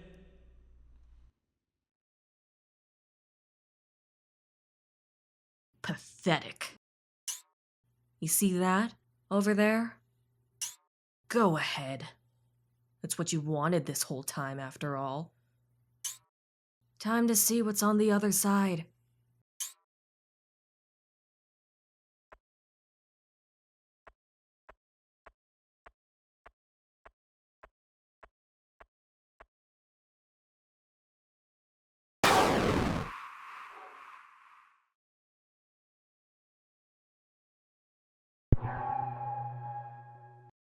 The world caves in on itself as we finally see outside of it, while the game at last goes full visual novel. It is 2054. The United States of America has fallen, fractured, and balkanized.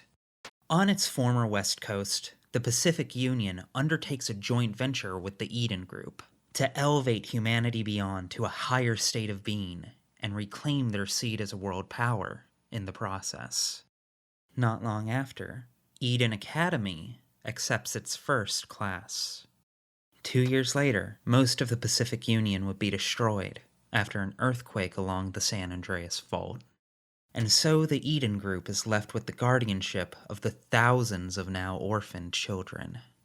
An international charity by the name of the Knights of Sanctus is assigned to look after the children directly. It's June 19th, 2069, at Eden Academy. A group of young students get ready for class. Christian!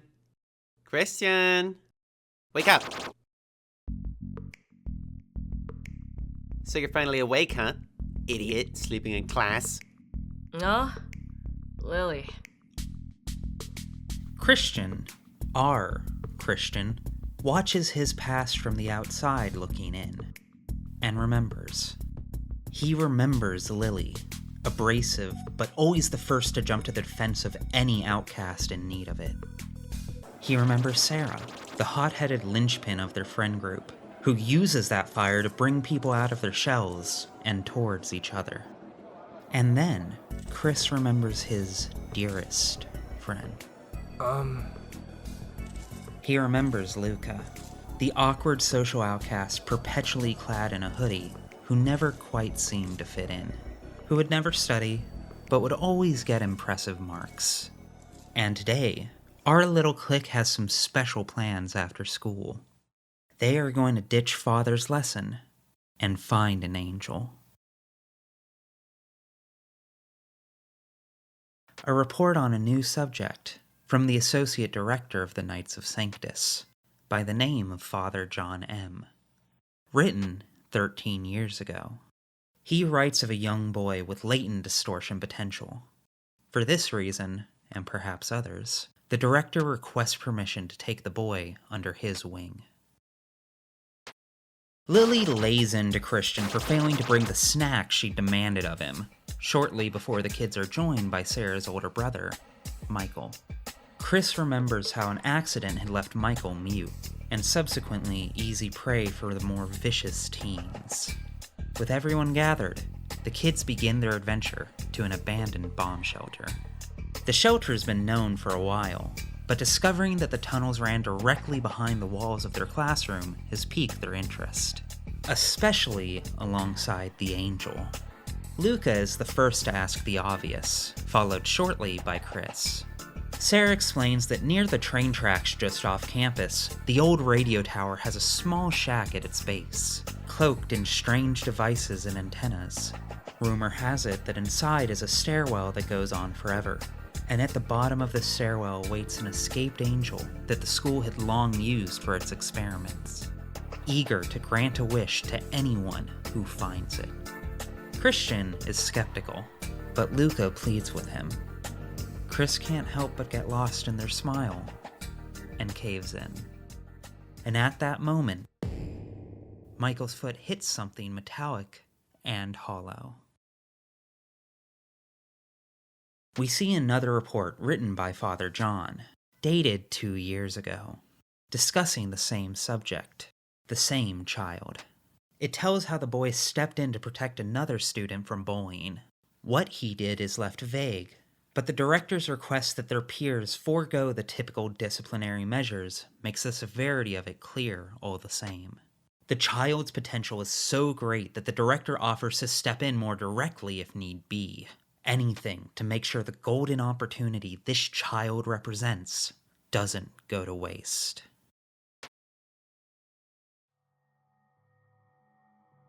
Boo! Jesus, Lilli! That's a curse. Watch it, they'll lash you for that. That's not funny, Lilli. Turns out abandoned bomb shelters are actually kinda boring. Yet, even the boring can be intimidating. Lucah stays close to Christian, and for a brief moment, their hands touch. Serah quips that the mold and asbestos is more than enough reason to be rightly scared. And then, the flashlight drops. Christian grabs Lucah's hand on reflex. As things calm, they realize they're standing among broken bottles, vials, and syringes. A relief washes over them as they find an exit back outside. They open the hatch and are blinded by the light that pours in. A memo from the Knights of Sanctus to Father John. As a result of his persistent bias, Eden has decided he is no longer fit for his position. He will be removed and replaced by the end of 2069. The Eden Group remains committed as ever to seeing their mission through, but the director will be lucky to see the boy graduate.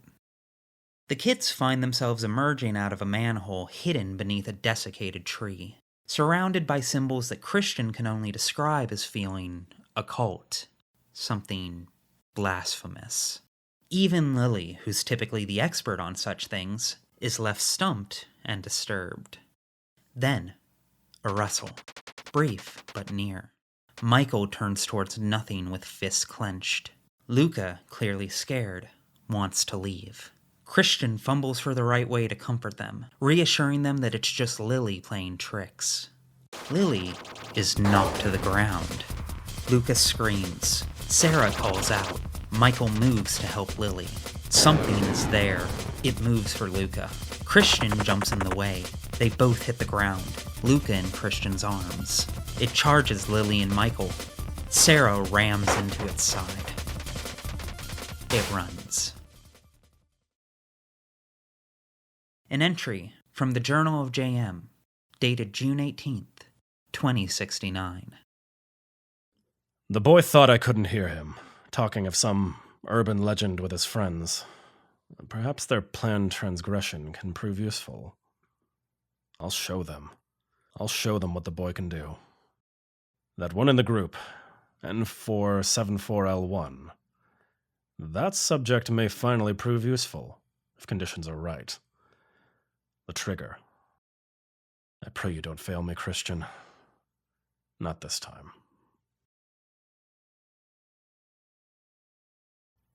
Father, when I awoke to the train passing that night, I could hear him muttering in the other room. He was still praying his rosary. It must have been the 1000th Hail Mary that night. It's as if I could see him through the wall, skin prickling under the weight of untold doom, awaiting a punishment that might never come. What's wrong, Father? What did I do wrong this time? How can I make it better?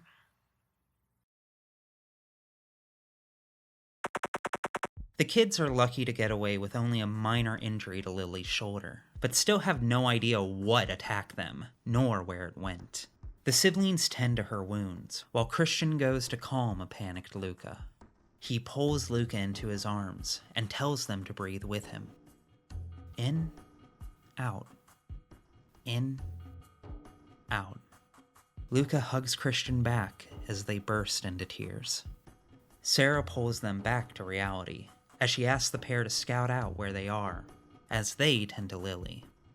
They agree, so they head off, hand in hand.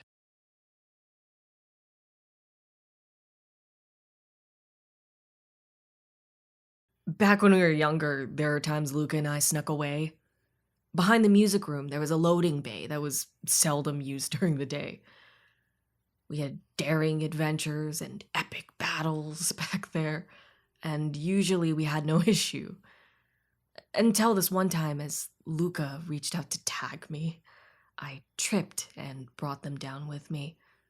We fell, face to face, theirs above mine. I don't know what came over me, but I raised my lips to meet theirs, like the movies we weren't allowed to see. I can't describe how perfect it felt. And then the shame, as we pulled apart, spitting apologies into the air. We stopped sneaking away after that. Do they miss it too? Lucah pulls Christian across the train tracks as they break out of the forest to find the radio tower on the horizon. As they return to tell the group, though, they find that Lilli's wounds have refused to stop bleeding. This far from the school, there's no chance they'll manage to get back in time. Lucah mutters about the angel, kisses Christian, and sprints off. Christian runs after them. Father apologizes for what he has to do. Christian charges across the train tracks in a panicked haze, unsure of what he's even planning. He cuts his leg as he hops the fence towards the shack at the radio tower, before throwing himself at the door and falling into utter darkness.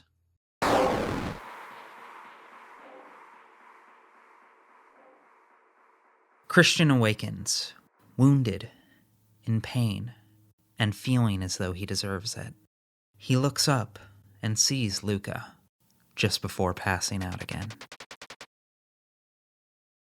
He wakes once more and finds himself at the bottom of a staircase, shortly before hearing Lucah scream his name.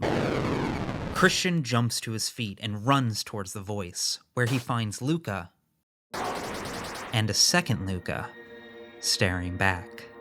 In a desperate hysteria, he grabs his Lucah and sprints for the exit. And just as they reach the door, it slams shut. Hands grab them and rip the pair apart. A cloth covers his mouth.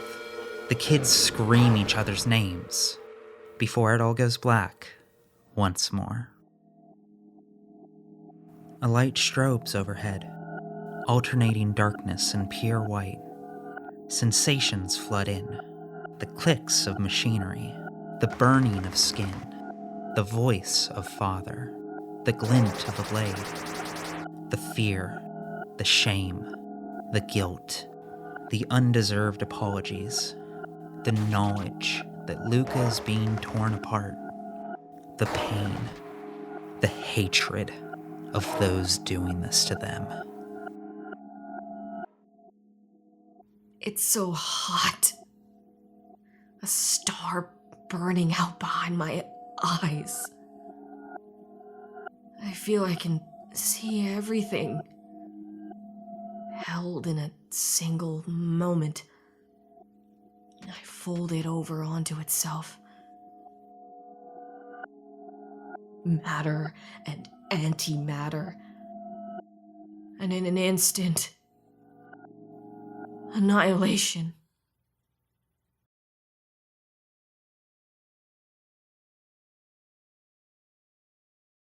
June 21st, 2069. Graduation Day at Eden Academy. Christian! Christian! Wake up! Christian is awakened by a perfectly healthy Lilli. He's overjoyed to see her, though Lilli for the life of her can't figure out why. When he asks about what happened in the woods, her and Serah begin arguing over which of them chickened out first. They ask Christian if he's alright. He was sick yesterday, after all. It would seem that it was all a dream. At least until Christian glances over at Lucah's seat to find it empty. No one has any idea where they are. In the distance, Christian hears a train horn. His vision goes white as he sprints out of the classroom. He checks the shelter first, Nothing but corridors of darkness. He returns to the clearing where they were attacked. And there, on the train tracks nearby, is Lucah. Unresponsive, static in their eyes, yet still cloaked in agony. The train approaches. I'm sorry. The train approaches. As fast as I can. Please! I'm sorry! The light from the train illuminates their face. Like a halo. They look to me, and I see regret, fear, love.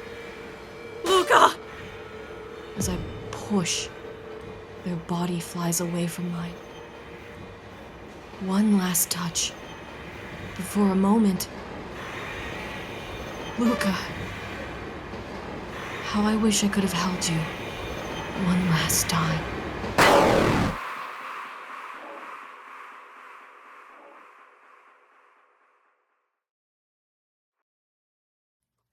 Do you get it now, Chris?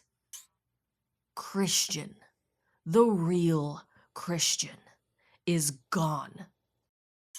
Such potential thrown away, and for what? To leave behind a pathetic web of guilt and sorrows. Lucah, how do I need to spell it out, Chris?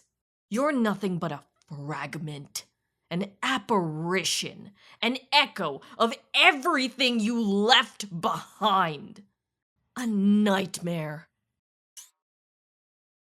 There's no better world waiting for you out there like there is for all the others. The future you long for, there's not but Paradiso. The Black Sun's destruction will be your own. There's nothing. I am nothing.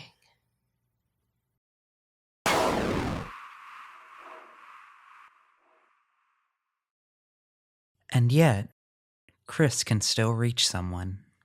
From the depths of the Black Sun, Chris's heart bursts forth, and finds one who despairs, but is not yet lost. In sacrificing its power within, Chris's heart bestows its faith onto Naomi. Chris, he's in danger. Naomi, the real Naomi, would never abandon someone in need. So I won't either.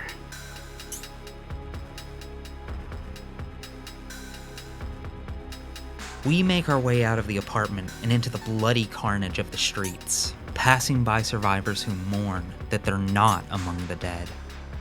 At the end of the street is... I don't know, but fuck that. Naomi agrees. We head north. As we near our destination, Naomi finds herself being accosted by a cloaked survivor. Something between catcalling and harassment, assuming there's a difference. She tells him to fuck off and pushes past the creep, as we finally reach the Sanctum HQ. The elevator up is out of service, and the stairway is locked down. Fortunately, we should be able to disable that by throwing a switch in the basement. Wow, that's a lot of guns.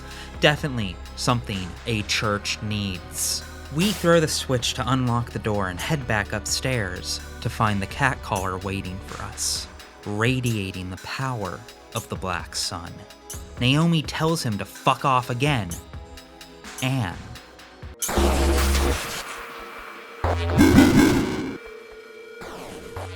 Powerless to fight back, we flee for our lives. The building is absolutely flooded with others just like him.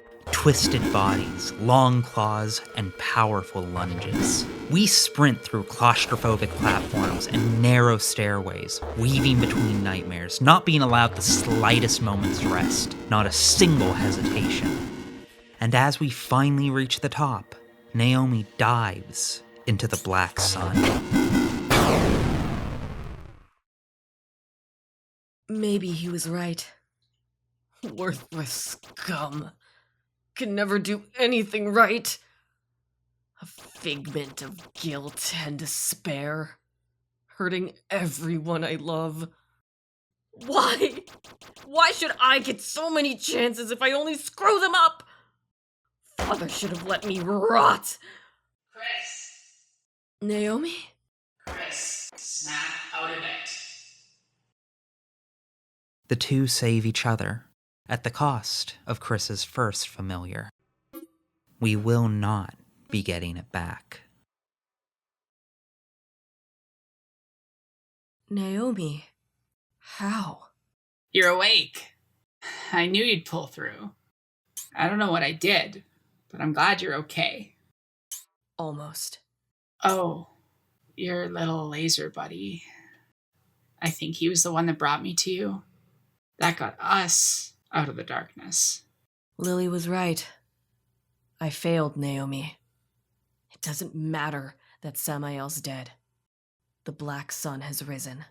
I know things look bad, Chris. Trust me. But you entrusted your faith in me. The Chris I know wouldn't just give up. But where do I even start to fix this? Chris, I think you know. Why else would your heart lead us here? For some reason, we're safe here. There's got to be some meaning to all this. Even if it's painful. You have to face it. Even if it means sacrifice. The people I wronged, my friends. I know what I need to do, but I need your help. The Colosseo. That's where we start. As we approach the Colosseo once more, we are prompted to bestow our faith on someone. And so, we do. We revert the nightmare back. And take the violent blow that was meant to skewer Serah. Altar boy! Altar boy? This is a surprise. How'd you get in my way? Assholes! Fighters, eyes up! Make them pay! A fray breaks out as we fight both Chief and Justice. Oh, I get it. Like Chief Justice, I get it now. Oh, I'm stupid. Why does anyone take me seriously? With their rapid swipes and screen-wide hitboxes, the fight against Chief and Justice would be the hardest in the game. If we were fighting alone. Luckily, Serah's squad is exceptionally good at holding their attention, less so at dealing damage, but that's where we come in. After they fall, Chief absorbs a dying Justice, gaining the power of the Black Sun in the process. Chief escapes, leaving behind only a threat. Disappointing and concerning, but killing them was never our real goal here. Serah still stands, and that's all that matters. So with his goals accomplished and adrenaline fading, the blood loss catches up to Chris. Altar boy! For the rest of the game, our max HP will be permanently reduced. You gotta stop passing out on us, Chris. Sure, you lost a lot of blood back there, but... well, whatever. Your friend Naomi filled us in on what you did for us. I can't say I understand it, but thanks, altar boy. Serah, I know where your brother is. Michael? You've seen Michael? Why didn't you say so? He's in trouble. I need your help to get him back. Say no more. Ash, get Naomi acquainted with everyone. I'm going to be gone for a bit. We take Serah to where we know Michael will be. Chris warns her that Michael won't be the person she remembers. She knows who he is, and what he's been through. She's ready. So we revert back, again. Chris takes a fraction of Michael's corruption, a fraction of his pain, into himself. Michael! It's me! Serah! Michael flinches, then attacks.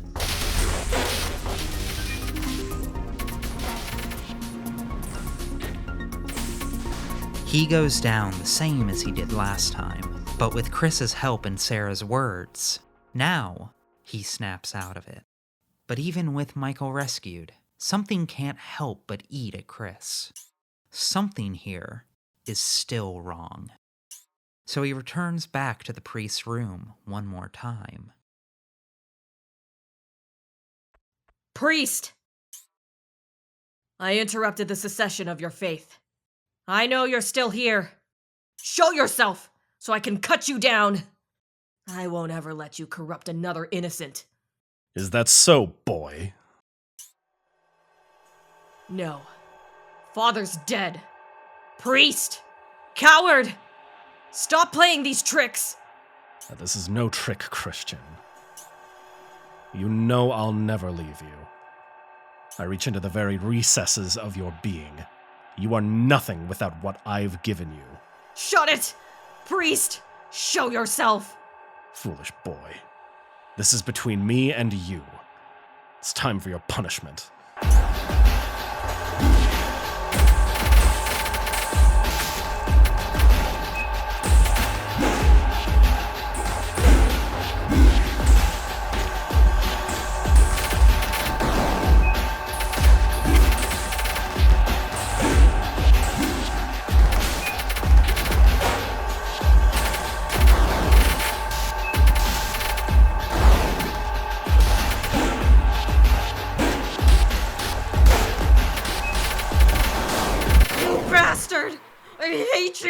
I hate you! Die! Die! Die! Chris! Chris, stop! It's over, Chris. It's over. We're here. Your friends are here. Serah seems happy. Brother and sister reunited. It's like they've been reborn. I should have done this from the start. Done what from the start? Think outside myself. My work's not done. There's still one more person I need to see.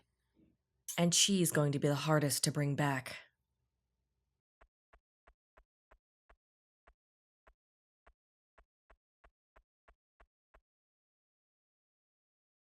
Son boy, what's going on here? You bring me back just to humiliate me? You to cry because your little buddy is gone? Or because you messed everything up again?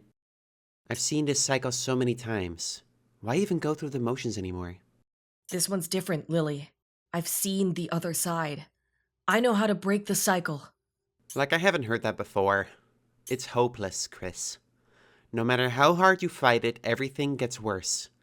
Little by little until the pot boils over and whoops, a hell of our own making. A nightmare with no end. You can't do anything, Chris. Not now, not ever. No, Lilli. I don't believe you. Ugh, the nerve. Why, Chris? What makes this time any different? Because he isn't alone. And you don't have to be either. Huh.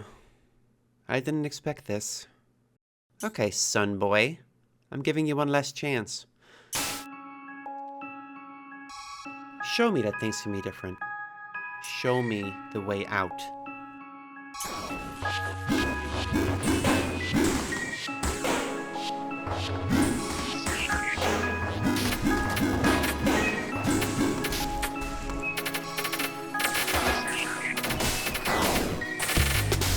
Don't tell me you're getting winded already. Come on, you need a better showing than that.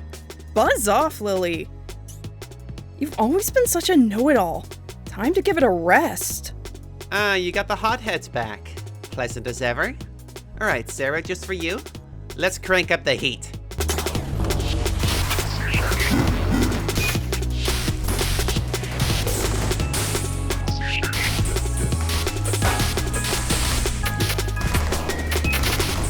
Done yet? I can do this all day.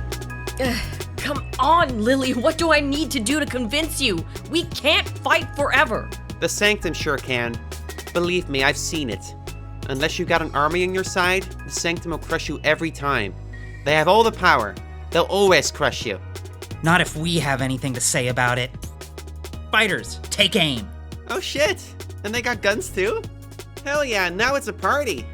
Alright people, let's rock!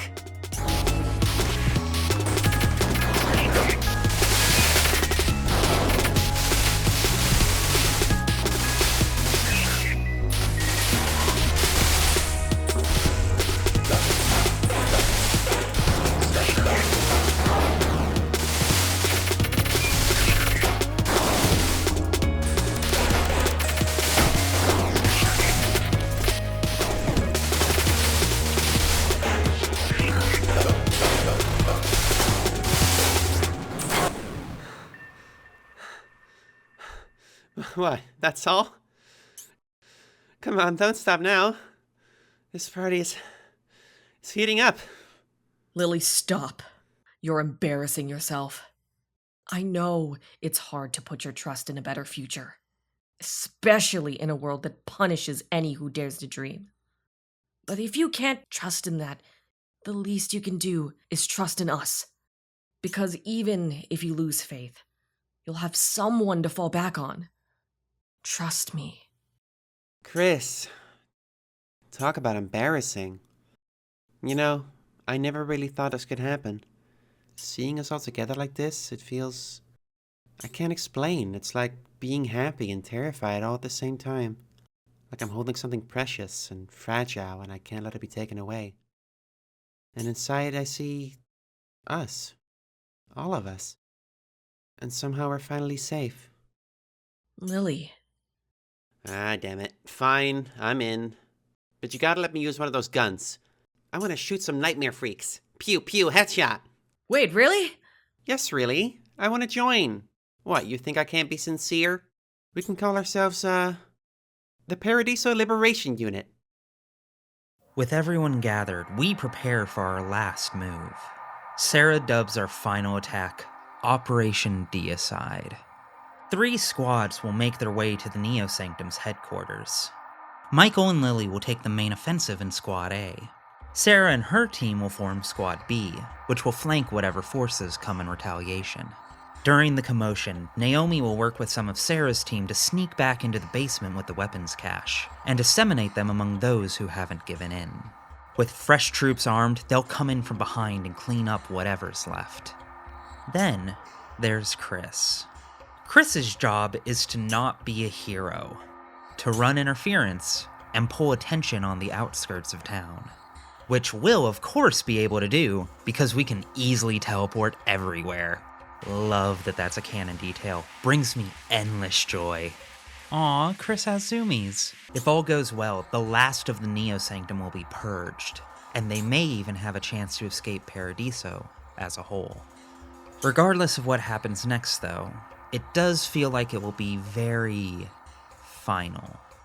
Accordingly, everyone begins to say their goodbyes, just in case. Serah and Chris bond over their shared determination and resolve to find something better, for themselves and everyone else. She thanks him for all he's done. Lilli can't help but worry as she ruminates on every possible thing that could go wrong, admitting that it always seems safer to give in to stasis, into hopelessness, and the idea that better things aren't possible. Emotionally, it numbs you, because, you know, it is what it is. And you have no control over that. Physically, it keeps you safe because you don't have to put your body on the line. But spiritually, it's toxic, and we deserve better. We join Michael in a silent prayer, and in a moment of vivid interpersonal connection. Something more than words, and even more than love. So with divinity in hand, they will seize freedom. Understanding assured, they come back to reality, determined to do what they must. And then, at last, Chris asks Naomi the question that must have been on his mind since the moment he discovered what he was. How did you do it, Naomi? How do I do what? When I met you, you seemed so confident, assured of who you were, that you were yourself. And yet, now that I know we share a fate, broken and assembled only in this dream, how could you transcend the truth that we and the nightmare are the same? I don't think I did, Chris. Not in any way that matters. But that's the beautiful thing. When I'm here with you, and when I see the fire that animates the others, it doesn't really matter where we came from. It only matters where we go from there. I have faith, Chris. And deep down, I know you do too. Faith in us and the others. That there can be a future beyond oblivion. Even if not for us. You showed me that. And now, we need to show that to everyone else. Naomi and Christian. They're big names to live up to. Think we can do it? I have no doubt. That's the Chris I know. There we go. That's it. That's the whole point of the game. Great work, team. There's still a few major events hidden out in the world, including the ultimate fate of Madeline. But I do want to leave something for you to discover if you get around to playing this yourself. But there's two optional encounters that I'd be remiss not to mention. One is the obvious one, back at the harbor. The black sun has risen. Have you seen its light? Was it worth it?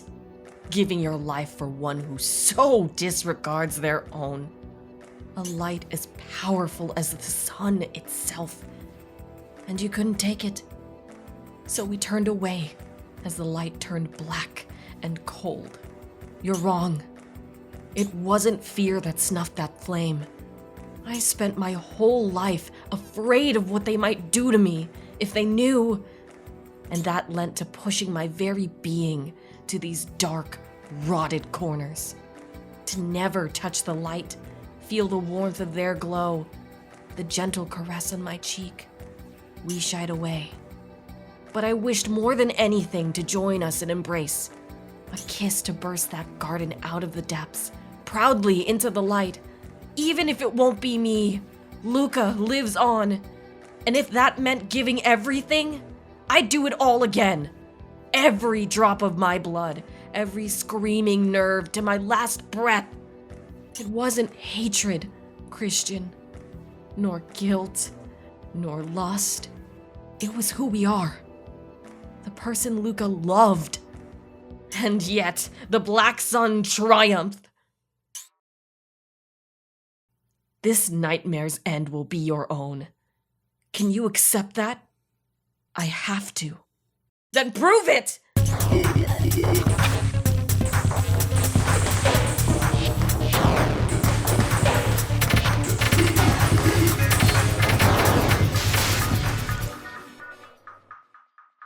After we take him down and offer a brief prayer to the original Christian, we find a memory from Lucah.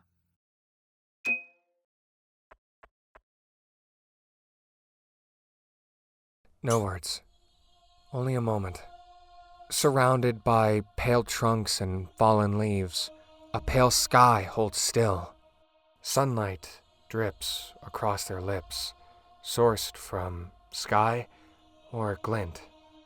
We taste of its warmth, not sure if in dream or eternity. In bliss, my body fades into ether, mingling like particles in the air. And I hear them speak. Chris, I'm sorry. I couldn't be there for you. But this life you gave me, it struggles for the world that yearns to be born. I love you. A weight releases within Chris's heart. The radio tower awaits.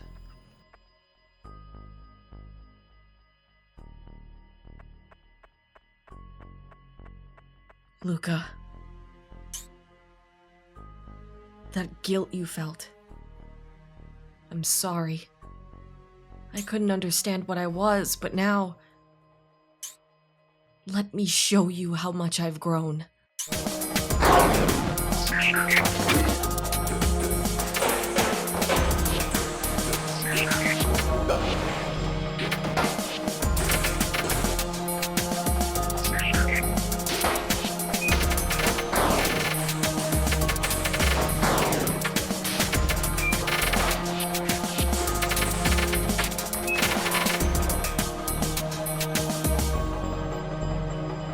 Lucah, I miss you so much.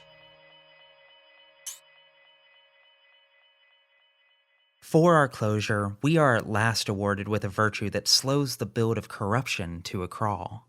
We can also share our newfound memory in exchange for the last aria, which sings a familiar tune. Both will prove very handy soon. because all that's left to do now is begin the end.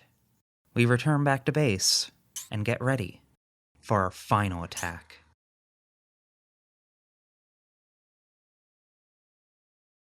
Staring forth at one final potentiality, striking out amongst a sea of death, decay, and perpetuity, weapons and spirits aimed at the heart of the sun that swallows whole any promise of escape, any promise of a future.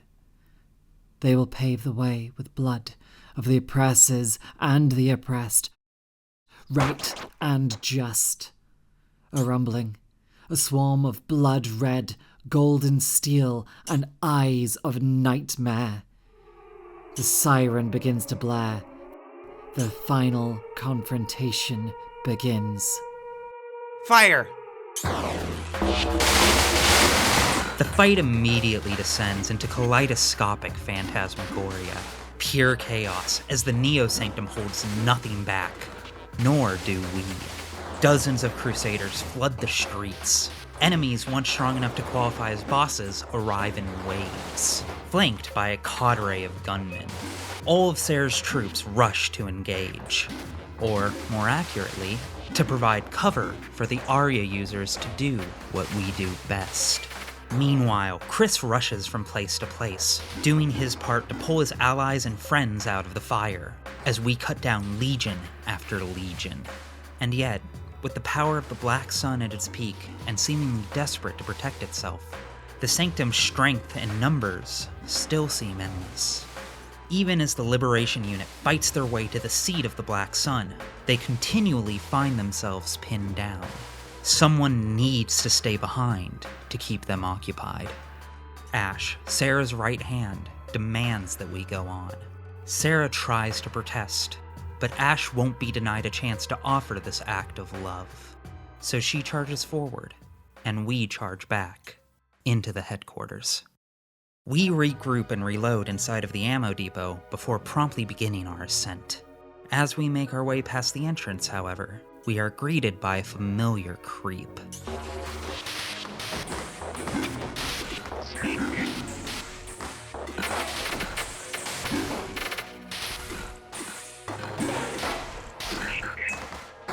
Damn it!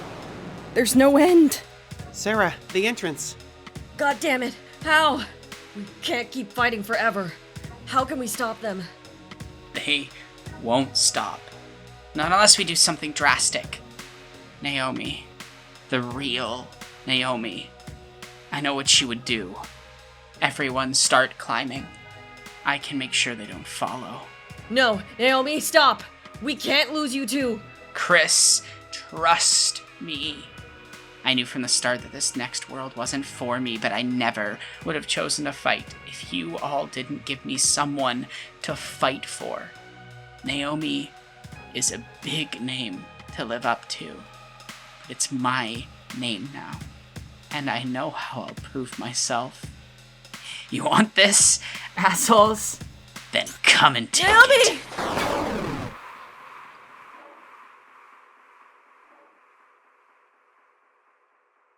There's no time to mourn. We have to keep going. Serah gets Chris to his feet as the kids begin sprinting up the stairs. Thus begins some of the most claustrophobic fights of Chris's life, as we carve our way through dozens of foes, until a stray bullet catches Lilli in the leg. Still no time to argue, as she cuts off the path behind her and takes aim. We don't even get to see her take the first shot. Still we press on, as resistance becomes fewer, yet stronger, made worse by our thinning numbers, leaving us more vulnerable to being overwhelmed. A rocket from a dying zealot takes out the bridge leading forward, separating Chris from the siblings. As ever, there's no time, and so Chris sprints forward, alone once again. We encounter another wave, and cut them down. Before we can progress, though, another arrives. We cut them down too, and still the only thing that progresses is the strength of those who come to block our way. So overwhelmed and alone, Chris snaps. Ah! Why won't they stop? Please. I can't. Lucah. Please. Help me. No words are needed between them. Lucah grants Chris's wish.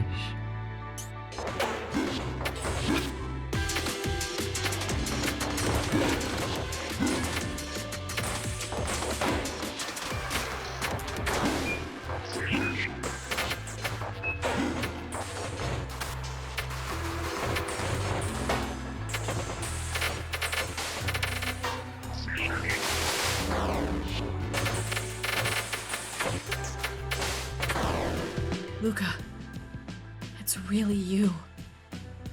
I can't believe I never thought I'd have the strength to see you again. Lucah, thank you for never forgetting me. I'm sorry I couldn't be with you longer.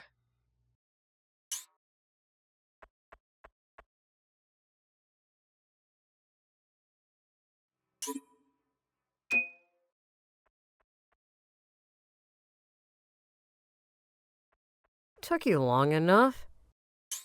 Did you enjoy your welcome party? I can't believe it. The Black Sun. Sammy actually pulled it off. I always thought he was too into the church mumbo-jumbo, to be honest. Made him soft. No better than those old farts he despised. Well, you showed him that, didn't you? Draw your weapon, Chief. Your time with the Black Sun is over. Oh, you're a feisty fruit, aren't you? You really think you and your gang of f***s and d***s could take me down? I'm not making the same mistake Sammy did. What he didn't get is the power of God isn't found in suffering. No. God's power is inflicting that suffering onto others. To call all undesirables unto a hell of one's creation. That is divinity. Want a demonstration, Chrissy? I'll try to be gentle. I said, draw your weapon, so I can put you down like the dog you are. Oh, brilliant! Akvenek, Christoph! Gehenna!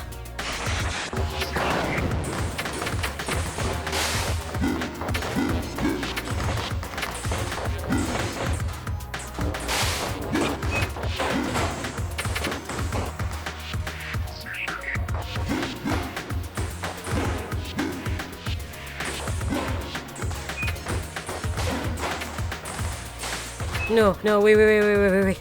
This is the part where Sammy begged for his life, right? Oh, Christian, please. I'm so scared. Give me a little kiss. You're right, Chief. I'll see you in hell. Time to end this.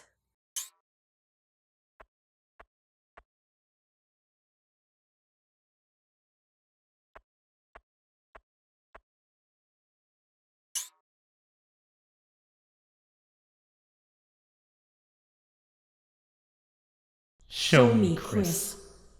Show me you can give everything.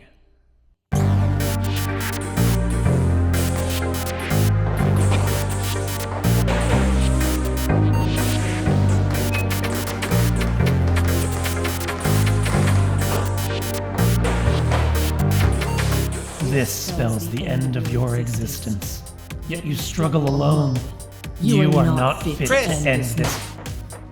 Told you I'd catch up. This is the end, huh? Then we'll make fireworks out of this one.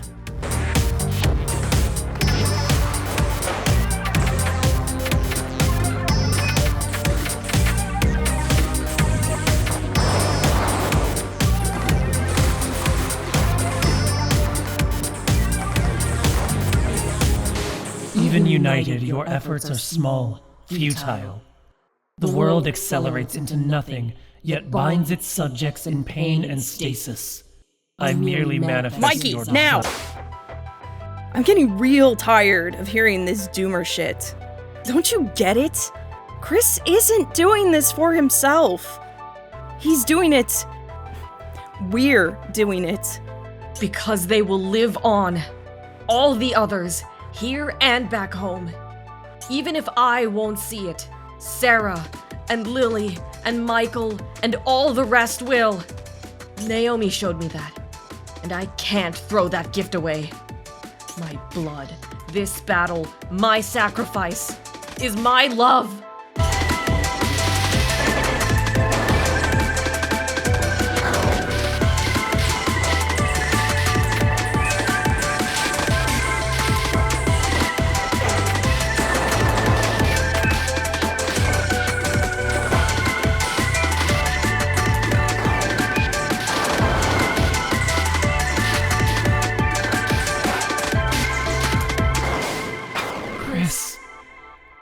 It's getting dark.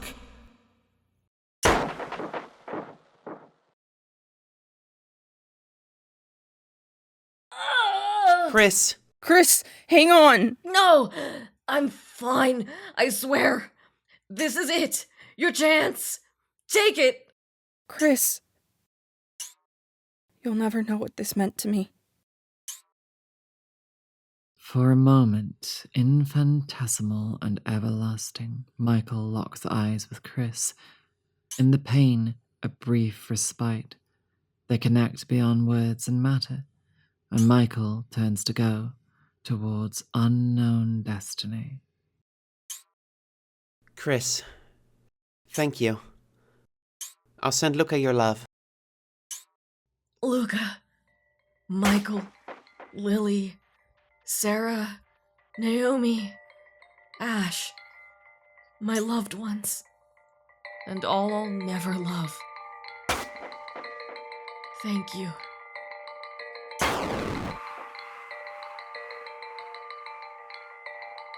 I have a wish that you don't forget this, my dedication to everyone.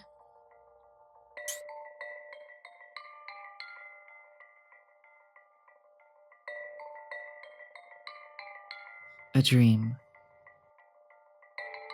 You and your friends have snuck out of class for the day. You're not the kind of person to do this normally, but it's a special day and it's so sunny and warm, you couldn't let this go to waste. You all hop on the bus, finding the perfect seats near the back, and as your friends chatter before you, you drift off on their shoulder. In no time, you're stepping onto the sand, the blue sky and waves rolling before you. As the hours fade away, you feel as certain as the march of time that this is where you belong. You blink, and looking up, you see your friends one last time. It's okay, Chris. You've had a long day and we've all worked so hard. Why don't you close your eyes and rest for just a little while? I promise. Lucah brushes the hair from your face. We'll always be right here. At their words and their smile, your eyelids begin to drift.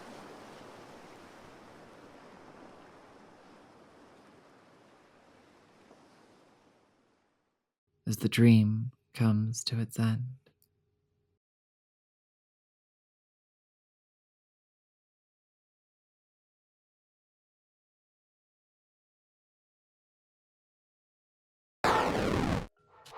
In the sanctum, they do not allow us to dream. So at night, Naomi and I go to our secret place, and I dream for the two of us. After Mother has done the rounds, Naomi waits for the footsteps to fade and climbs to my bed. All clear. She whispers, harsh and dramatic, like one of the old stars. I stifle a laugh, and she breaks with a giggle. The hairs on my neck prickle at her voice, the air rushing over my ear. I smile, open my eyes, and we go. Deeper, deeper. Descend. What is your name? Anna. No! Mother Olivia's voice cracks like a switch. Again. What is your name?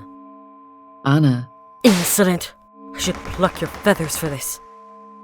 I try to stay strong, but my eyes are burning. I have to pull through. Naomi would pull through. She's strong like that. I don't want Naomi to see me like this. What is my name? Maria.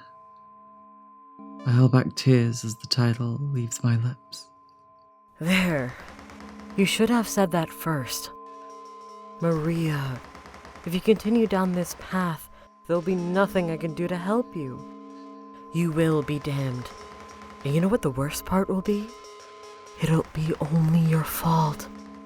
God cannot save those who don't want to be saved. As much as I want to speak, my lips stay sealed.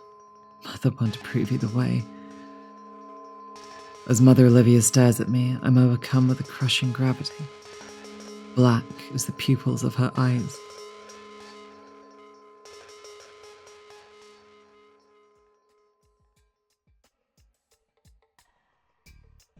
The sanctum's walls are tall and metallic. On sunny days, the reflections are so blinding, everything becomes a haze. It's okay. The haze is all we've ever known. The walls mark the edges of our lives, nothing in, nothing out. Mother says that we need the walls to keep the nightmares out. Even though we can't dream, they can still hurt us. At night, you can hear them walking, massive and lumbering. Living is nothing. I'd never seen one, but their faces seem etched into my mind. Formless and unknowing. Just the thought terrifies me. Anna, right here. What? Before I realize what's happening, I crash into Naomi. We fall. Naomi, are you okay? Naomi looks up with her crooked grin. Her eyes shine like green marble, beaming right at me. Yeah, I'm good. So effortless, so assured. Naomi never lets anything like this faze her. And when I'm with her, I feel a bit of that warmth. She makes me feel unstoppable. Are you okay? I'm sorry I bumped. No, it's okay. Really. Any bit of worry that was in Naomi's face vanishes. I'm the only one Naomi apologizes to, but she does it so much when she's around me. Not that she has to, but I don't want to stop her. It's cute.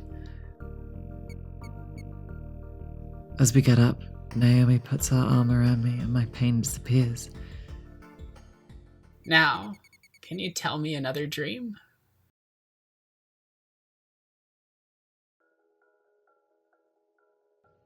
In our space, nothing can hurt us. I sit Naomi down before taking my place across from her. We lock eyes and breathe. In, out, in. Drifting. Falling. Deeper. Deeper. Let the waters consume.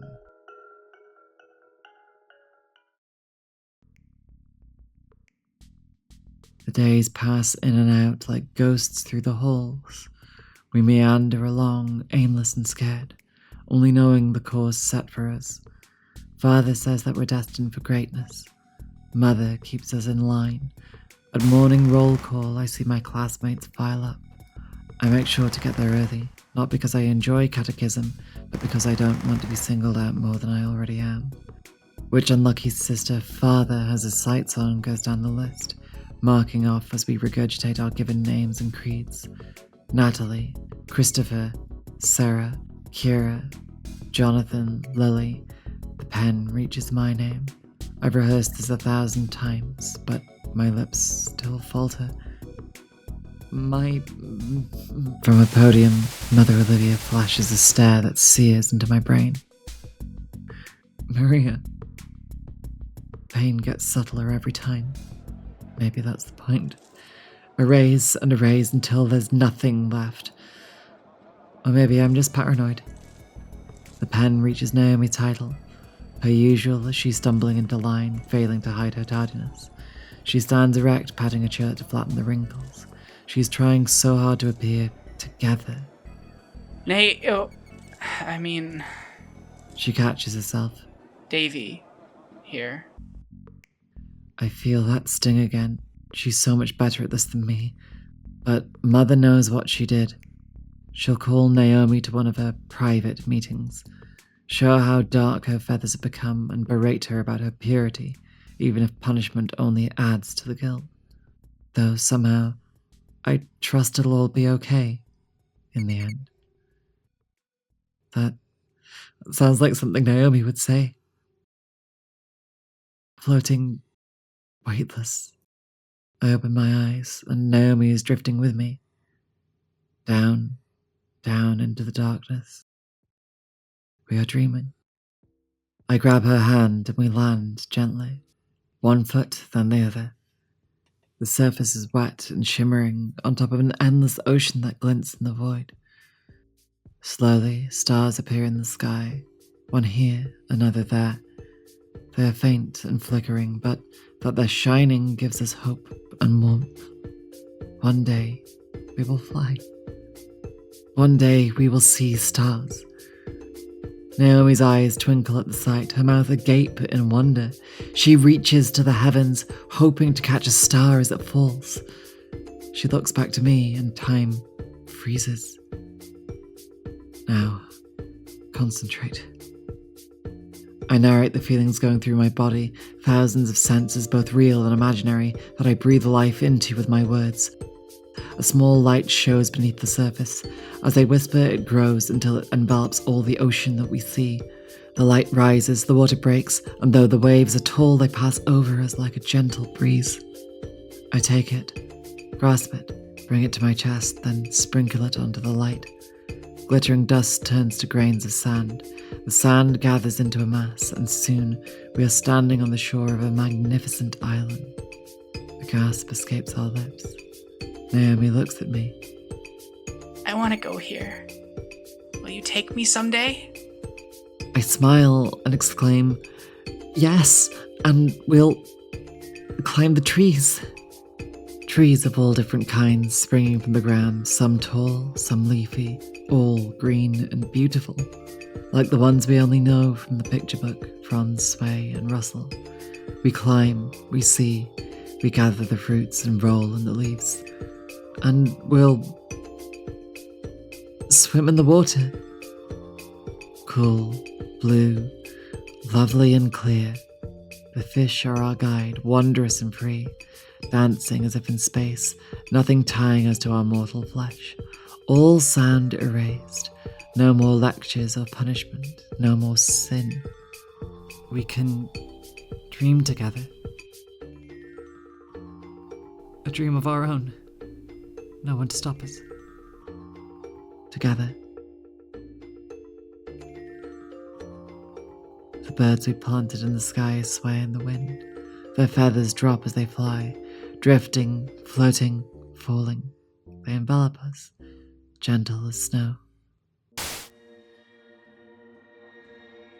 Naomi releases her hand. She's breathing heavily.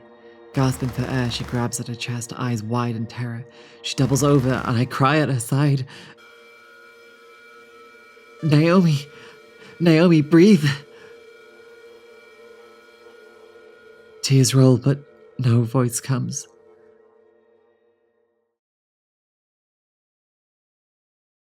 The presence of Father is always felt, even if he's never seen. The sisters scramble, a dark cloud covers the children, and our feathers wilt. Even Mother Olivia is on edge. The shouting never seems to end, and when it does, there's no relief to come. Because Mother takes it out on us. Naomi comes back that night crying like I've never seen. She hides her wings as she slinks into bed. She only does that when something is really wrong. I want to help, but Naomi just shakes and murmurs. I don't know what's wrong. I can't reach her. I am so small. I wake to Naomi's eyes staring at mine. They pierce the darkness, even as they're hazy with tears. She grabs me and struggles to squeeze out her words. I found a way out.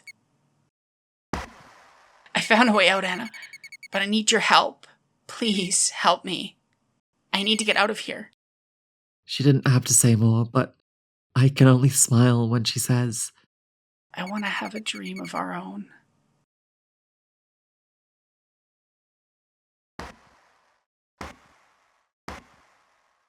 Naomi listens for the rounds to end, then crawls to my bed. Come on. We're off, back to our secret place. I seat Naomi down and take my place across from her. As we enter our sleep, I take us outwards instead of in, to the sanctum's hazy walls. I picture them tall and chrome with our figures lurking beneath. I search the ground for the tiniest of imperfections, gathering them in my head like doubts and memories.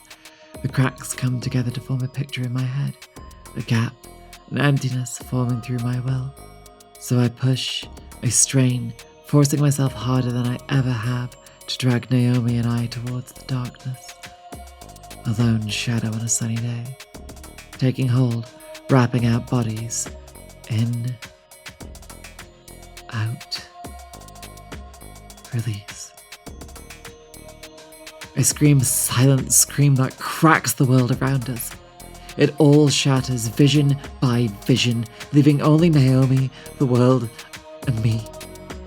A weight lifts, and we can open our eyes. We're looking back onto the other side of the wall. We've escaped. Everything was so immediate. Everything was so real. As soon as the air hit our face, it was like Naomi transformed back to who I knew.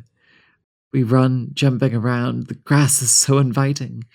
Light bounces off every surface, the lunar glow wrapping around us. There are trees and flowers and stones and rivers, dirt and sand holding us to our heavens. Our feathers shine, and in our hearts we can feel the cage being lifted. I turn to Naomi and I look her in the eyes. I'm ready to dream. And we let ourselves get lost in each other. So happy. So free. Too innocent, too naive. Gravity, solemnity, electricity. Stripped from reverie. What is reality? Anna, wake up! They found us! She pulls me up and points. In the distance, 3 figures. Over the hill. Stalking, haunting. And beside them, Mother. Among them, within them, controlling them. She motions and points, sealing our doom. My insides turn to stone as Naomi snaps. Run! The nightmare is upon us. Naomi's words make my heart jump, but I don't want to go. I don't want to leave her. Go, Anna, I've got this. I said I'd protect you, didn't I? She did. She promised. I want to say something, but a force pushes me back, so I go faster, faster, faster, faster, faster, faster, faster. My legs hurt, but I cannot falter. Faster, faster, faster, faster, faster, faster, faster. I have to be strong. A flash of light bathes the forest in white. I look behind me, and there, Naomi. Her wings more brilliant than any I have ever seen. She's beautiful. Shining in the darkness, Naomi brings hope. She sows discord among the nightmares. They recoil in pain as Naomi's light hits, blood leaking from every crack, smoke rising from every wound. And Naomi's light only grows stronger and stronger. No. No!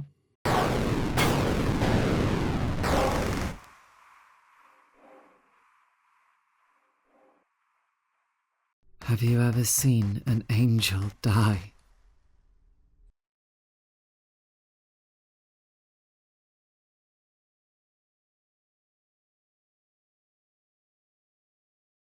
I don't want to live anymore. I don't want to live anymore. Kill me.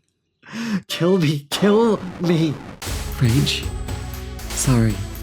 Bloodlust. They crumble to dust as I shred their brittle bodies one after another.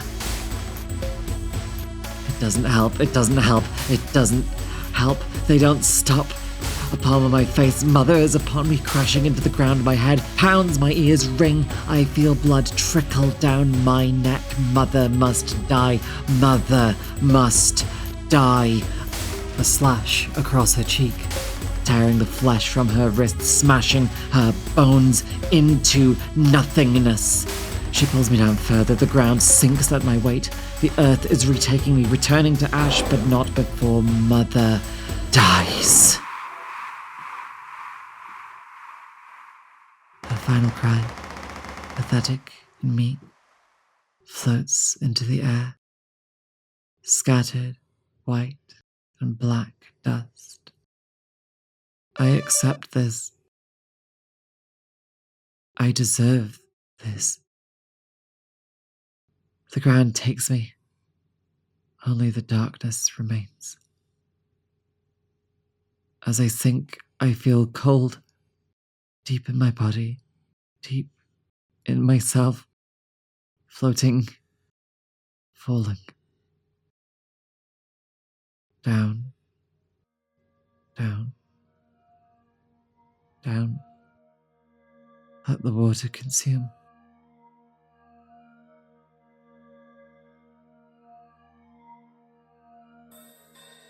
My vision starts to return.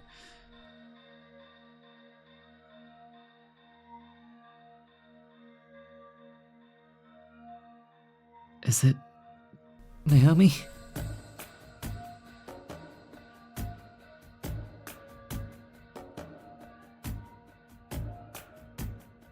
Naomi?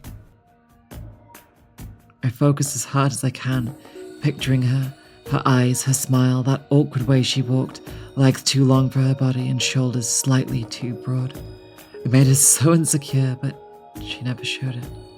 So fearless, self-assured, if only on the outside, so perfect to me. Come back. Please come back. Come back to me. As she takes shape in my mind, in my arms, the weight brings me down further and further. Together. I am here, standing on an endless ocean. I can see the shore ahead of me and the ethereal sun half remembered. But you are here, in my arms. Naomi, I've finally done it. For you. I made it.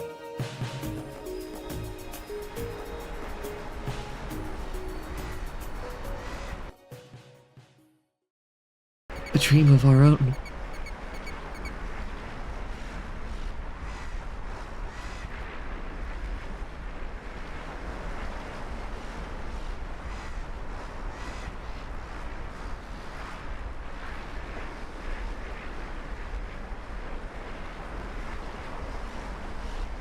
Fear not, child, for there is salvation to be found, even of your kind.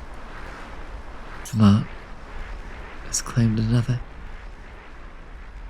Does it always have to be like this? May the null sun have mercy.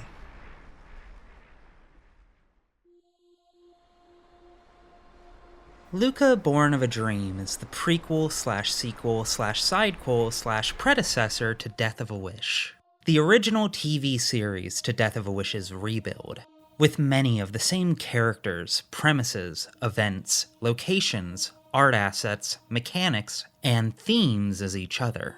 And yet, once you get up close, it quickly becomes apparent that the two games are actually quite at odds with each other in their atmosphere, gameplay pacing, and emotional temperaments. If Death of a Wish is a blazing sun spitting wrathful venom down upon those who have fostered violent oppression and the hopelessness that inherently follows them, then Lucah, Born of a Dream is an ever-looming moon, quietly mourning the crushing emptiness which accompanies that hopelessness. Like a dream of stagnant pond water gathered alongside the river Styx. A place where things can change, and should change, yet never seem to. Running in self-perpetuating cycles, overflowing with decay, both of the world and ourselves. A place where it feels like things only ever get worse. In comparison to Death of a Wish, Born of a Dream is much more restrained, much more minimalist. It's often dreamlike, with all the areas feeling unmoored from time and half-remembered. People who feel familiar, yet you can't quite place. And the circumstances leading up to all of it feeling at once both inscrutable and heartbreakingly obvious.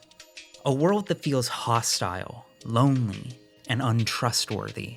One which was never meant for you, but are still expected to defiantly persist through, in the name of base survival, if nothing else. All of which is to say, this is decidedly more of a Souls-like. While there's still an undeniable amount of character action DNA coursing through Born of a Dream's veins, this game's combat is more Demon Souls than Revengeance. Parries are still a powerful tool, but not the rapidly pounding heart of the experience. Stamina slows the pace of combat, forcing you to focus on making efficient use of resources rather than endlessly chaining combos. Whether that's a disappointing downgrade or a much welcome slowing of tempo to something comprehensible will be a matter of personal taste. But as someone who's played both of these games just far too much, I can safely say that neither game truly replaces the other. I might personally give a slight edge to Death of a Wish, but I also believe that just because I'm an avowed acolyte of the great goddess known as parrying, as we've well established. Also, I think the enemy design is just a little bit sharper in Death of a Wish. However, the disparity remains minor enough that it doesn't really feel like the two combat systems vary in quality, so much as flavor.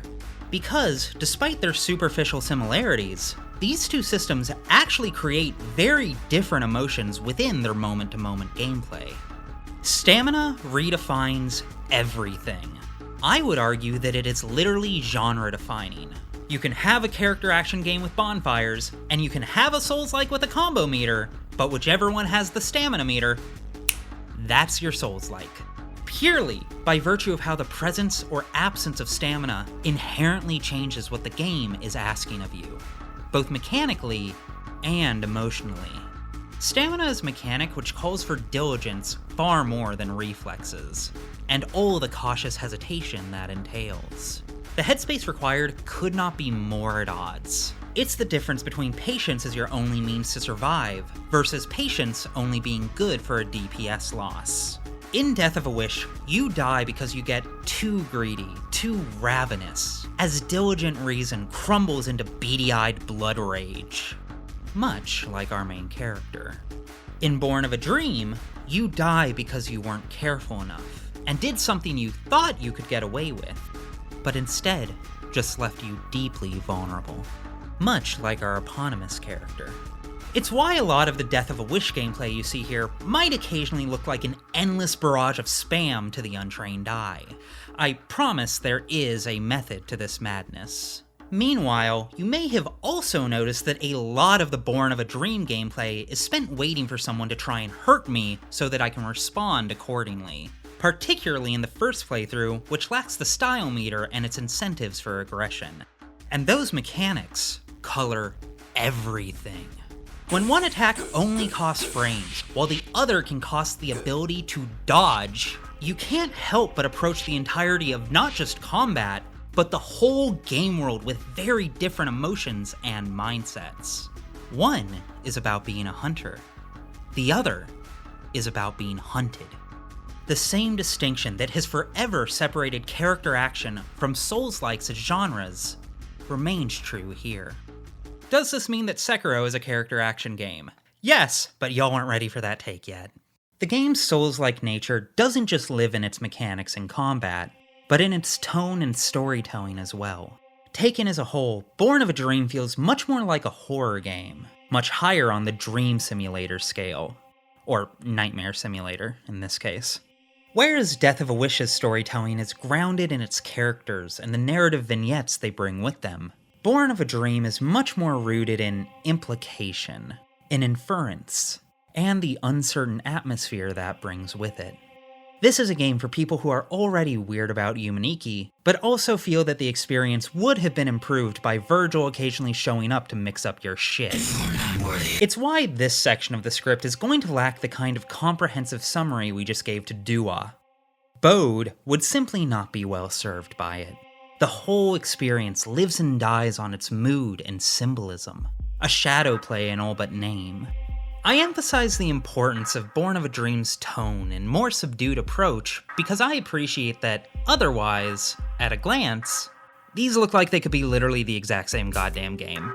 We meet some kids named Serah and Michael who are trying to escape the hammer of oppression brought down on them by the Sanctum and the violence of the nightmares. Early on, we meet a young boy named Christian who tries to stop his father, from summoning this metaphor for God and/or organized religion. After that kills everyone, Christian then becomes the Jean to our Bayonetta for the rest of the game.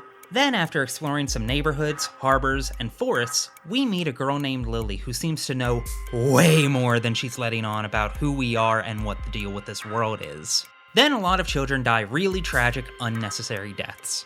Save one conspicuous absence, the gang's all here.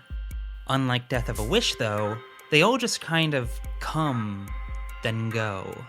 Less friends or allies, and more tragedies in motion that you just so happen to catch the faintest glimpse of before they crash into oblivion. Which is how this game secures its haunting tone. Because from the moment we first arrive in Paradiso, something feels deeply, well, wrong isn't the accurate word, because that implies that it's not how things usually are. Cold, uncertain, and isolated. This world is the embodiment of that feeling you get when you let doomerism take you. Something that eternally radiates the sense that the world has been, and always will be, the horrible, cruel way that it is. In this way, Lucah's anguish feels very omnidirectional, as though literally every single aspect of the world feels alien and ready to betray you. It's easy to feel anxious even when you don't know what you're anxious about, but eventually that anxiety becomes so constant that you just become numb to it and everything else. And oh whoops, I'm describing depression! Which scans, since that's basically the emotional core of everything going on here. It does have a few tangible things it hones in on. There is, of course, a pointed disdain for organized religion broadly, and Christianity specifically, and Catholicism even more specifically, for the queer phobia they perpetuate and the self-destruction they often demand.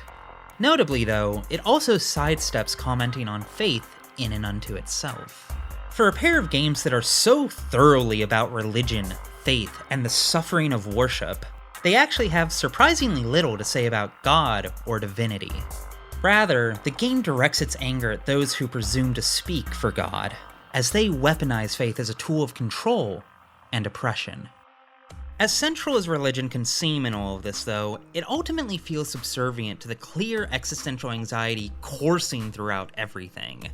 In case I haven't made it clear yet, this game talks about suicide a lot. It is constantly in the periphery from beginning to end, and does in fact take center stage more than once. When I say that this is a game about depression, I mean that this is about confronting self-destruction inspired by hopelessness and its most horrifying consequences. It emits a specific kind of despair, sharper than ennui but duller than grief. A deeply felt strain of existential discomfort. Why, if I didn't know any better, I'd say it almost feels like dysphoria, which makes sense, since this game is absolutely about being trans. This is a game about being trans. The player character is canonically non-binary, and everything here is connected to them accepting that. Lucah, Born of a Dream is a trans game. I may have buried the lead a bit here. In my defense, it's the kind of plot point that's very easy to miss until the moment it becomes the centerpiece of everything happening here. The game never really comes out and explicitly says it, because, again, this is a work rooted in implication. But enough implications eventually add up to an undeniable theme. It's not too difficult to brush off Father telling you that you are dirty, in need of forgiveness, yet unable to obtain it, all while the depths of your soul scream that you do not want this, as something disturbing, but kind of mundane. After all, that's just what being raised Christian is like. Ask me how I know.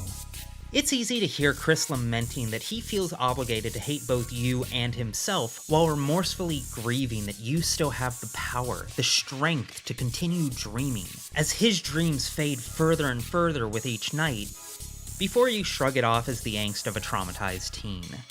Again, that's relatively normal. That's just becoming an adult while dealing with a shitty world. However, around the time that Lilli is accidentally dropping your character's dead name as the two of you discuss your former life, now so impossibly removed from who and what you are that it has become a separate dream in and unto itself, as you make your way with her to a brutal, intimate ritual where you remake your essence into what it was always meant to be, that things start to click into place that, oh, this was actually about gender the entire goddamn time. Okay. Yeah. Also the fact that one of the chapters is named after the best Carly Rae Jepsen song, I See You. Again, it is at once singularly defining for everything going on here, yet also laughably easy to miss if it's not the kind of thing you're already sensitive to. Which means it's good, to be clear. In my humble opinion, anyways. Not only do I think the vague formlessness of that anxiety does a lot to capture the numbed terror that is accepting yourself in a world that really does not want you to accept yourself, but it also just feels honest. Part of being queer, in my personal subjective experience, please don't kill me, is the way that it just kind of fades into the background until the moment it suddenly becomes the only thing about you that matters. Like, don't get me wrong, I think about the fact that I'm queer all the time. Joke about it with loved ones while bonding with others around it in our shared culture. It's great. But the bigotry that comes along with it, the reminder that many view me as an aberration skirting along the edges of what even qualifies as human, that becomes background radiation. Present and ever affecting, but ignorable. Until it isn't. And then you're left questioning how much value your existence has if the people who protect and control you, people who claim to love you and have your best interest at heart, are suddenly so willing to discard you over something which, at heart, feels deeply basic.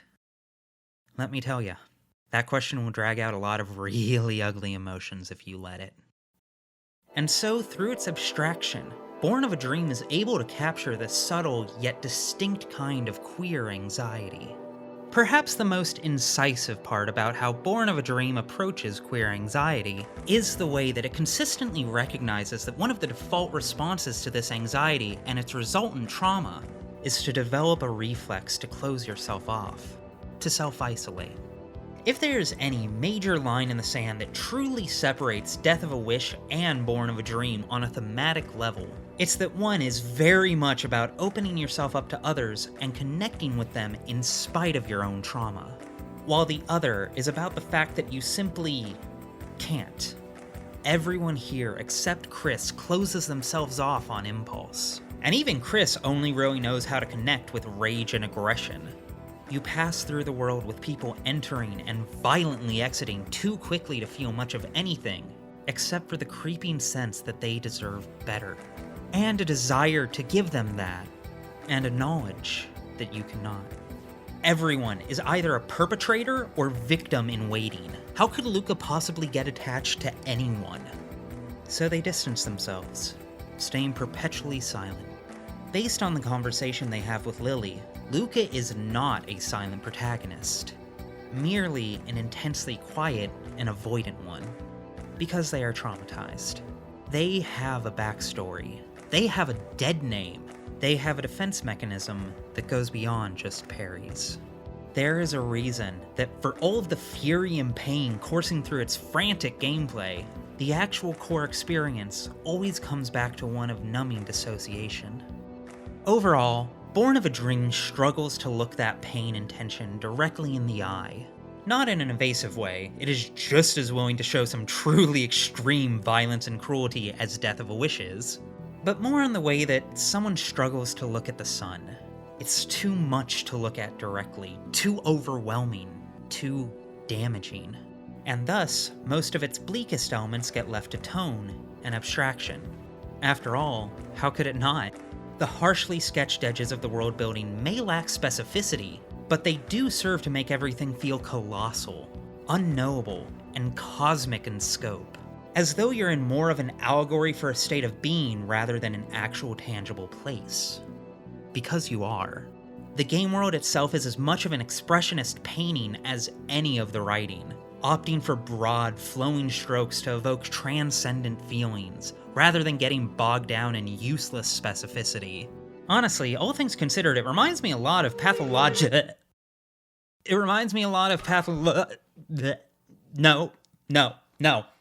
No. I shan't. I can get through one video without comparing something to She Who Shall Not Be Named. It reminds me of Cave Story. God, this metaphor isn't working. You get the point. Let's just move on. This isn't to say, though, that Born of a Dream runs on vibes alone. What it lacks in character dialogue, it more than makes up for with prose and poetry. The memories and accompanying visual novel sections which serve to expand the world of Death of a Wish here act as the main substance of everything going on, as you've already seen. Additionally, it employs no shortage of experimental game design, fourth wall breaking tactics, post-playthrough story content, and many other unconventional methods in order to tell its story. Which is my way of saying that Born of a Dream is also very much Yoko Taro. It's also my way of saying that this is a game which demands you play it twice. And this is where I need to give probably my strongest critique of this game. But to understand that, we need to take a quick detour to talk about those who know. For those who don't, I'll do my best to avoid spoilers while trying to get my point across.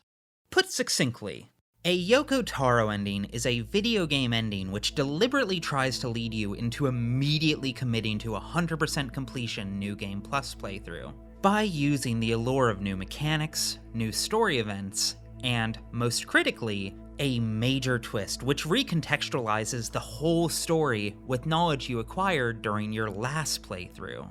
This is a defining trademark of Yoko Taro's games. From Drakengard to Nier, to even kinda the Nier raid from FF14, I don't know how he keeps getting away with this. In spite of the inherent time investment such an ending demands though, or maybe even because of it, this has become a very popular move among a certain kind of pretentious art game nerd, both player and developer, myself included.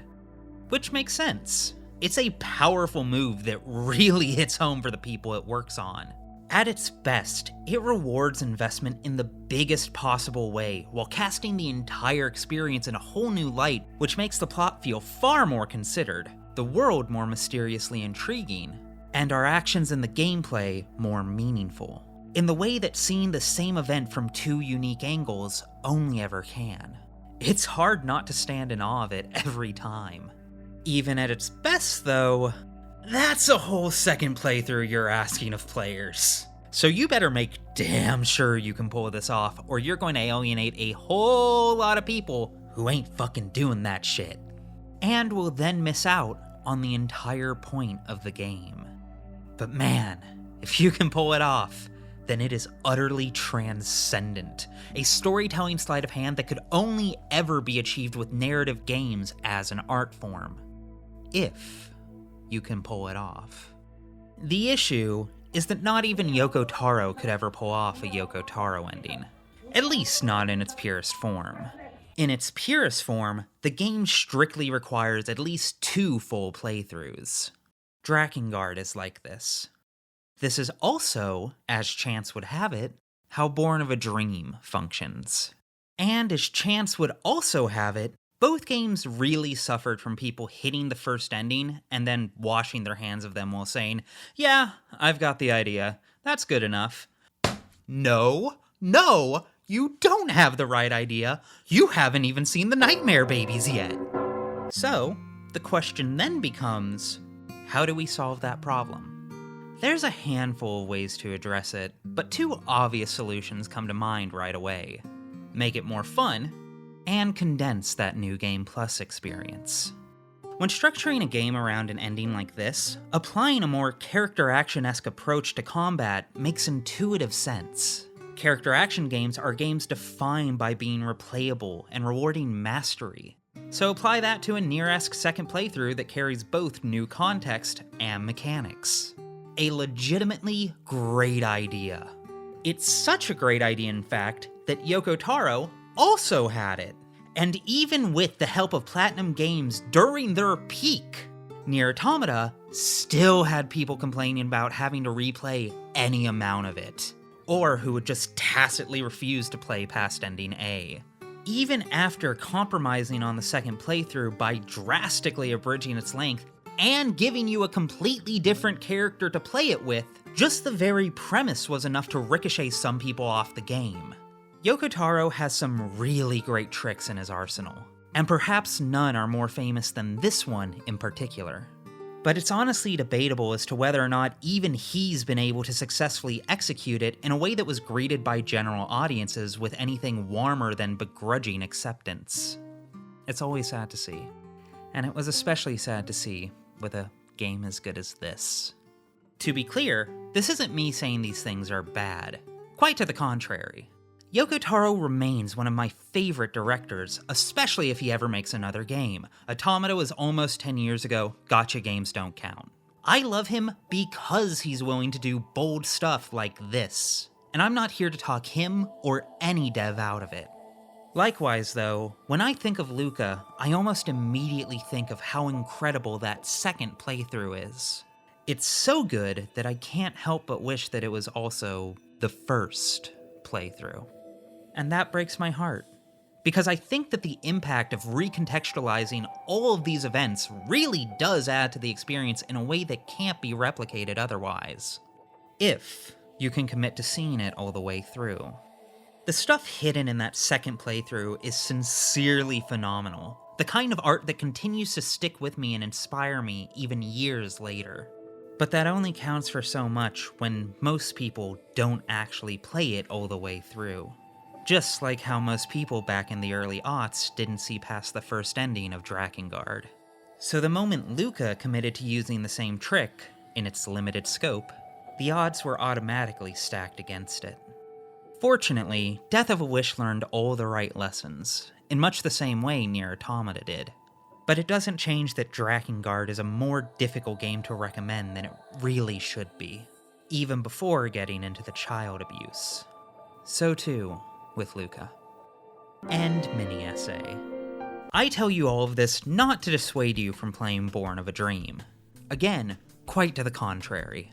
I tell you this to tell you that if you do play through this game, which you should, then I cannot stress enough how much you need to get through it twice.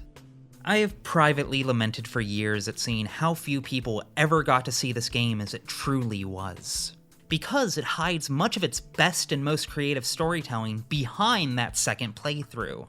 There's an entire segment that plays like a text-based Shin Megami Tensei game, a style meter, new bosses, enemies, and arias, a tome poem horror story, a new ending. It's kind of wild just how much the second playthrough adds.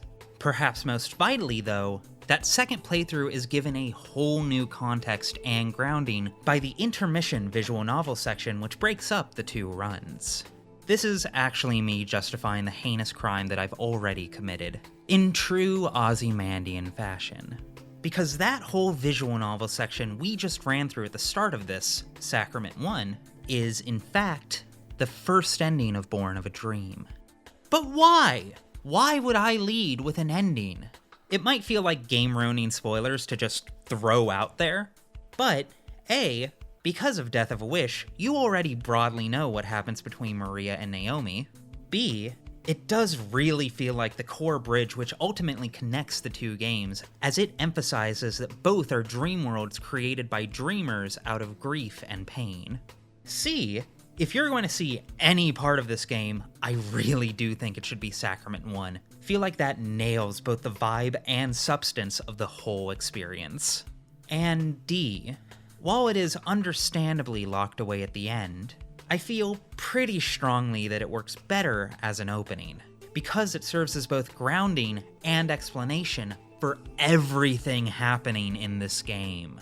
Knowing it will probably serve to make things feel a bit less inscrutable, and I do hope this knowledge will help push you to see it to the end, because there's still a couple other endings left to discover, including my favorite.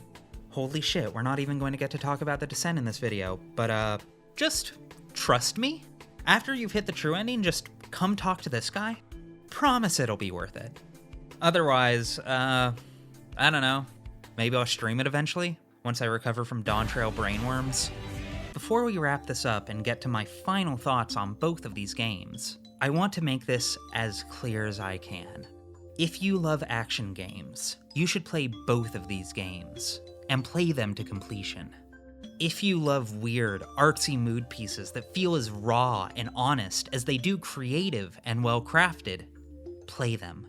If you love, or just simply need a story about being a queer who refuses to give up in the face of tragedy, play them. If you watched this far into the video and just thought they looked a little neat, play them. Or at least buy them when they're on sale. You can pretty easily beat both in a day, and there's still a lot more to be found in each of them that I haven't had time to cover, even when going this in depth. I hope by this point, I've been able to show you that there's more to these games than just some edgy art with sick combos. And if I haven't, well, that's what this last bit is for. Let's unpack some of the pin threads we've left hanging, and talk about why these games mean so much to me. And also fascism.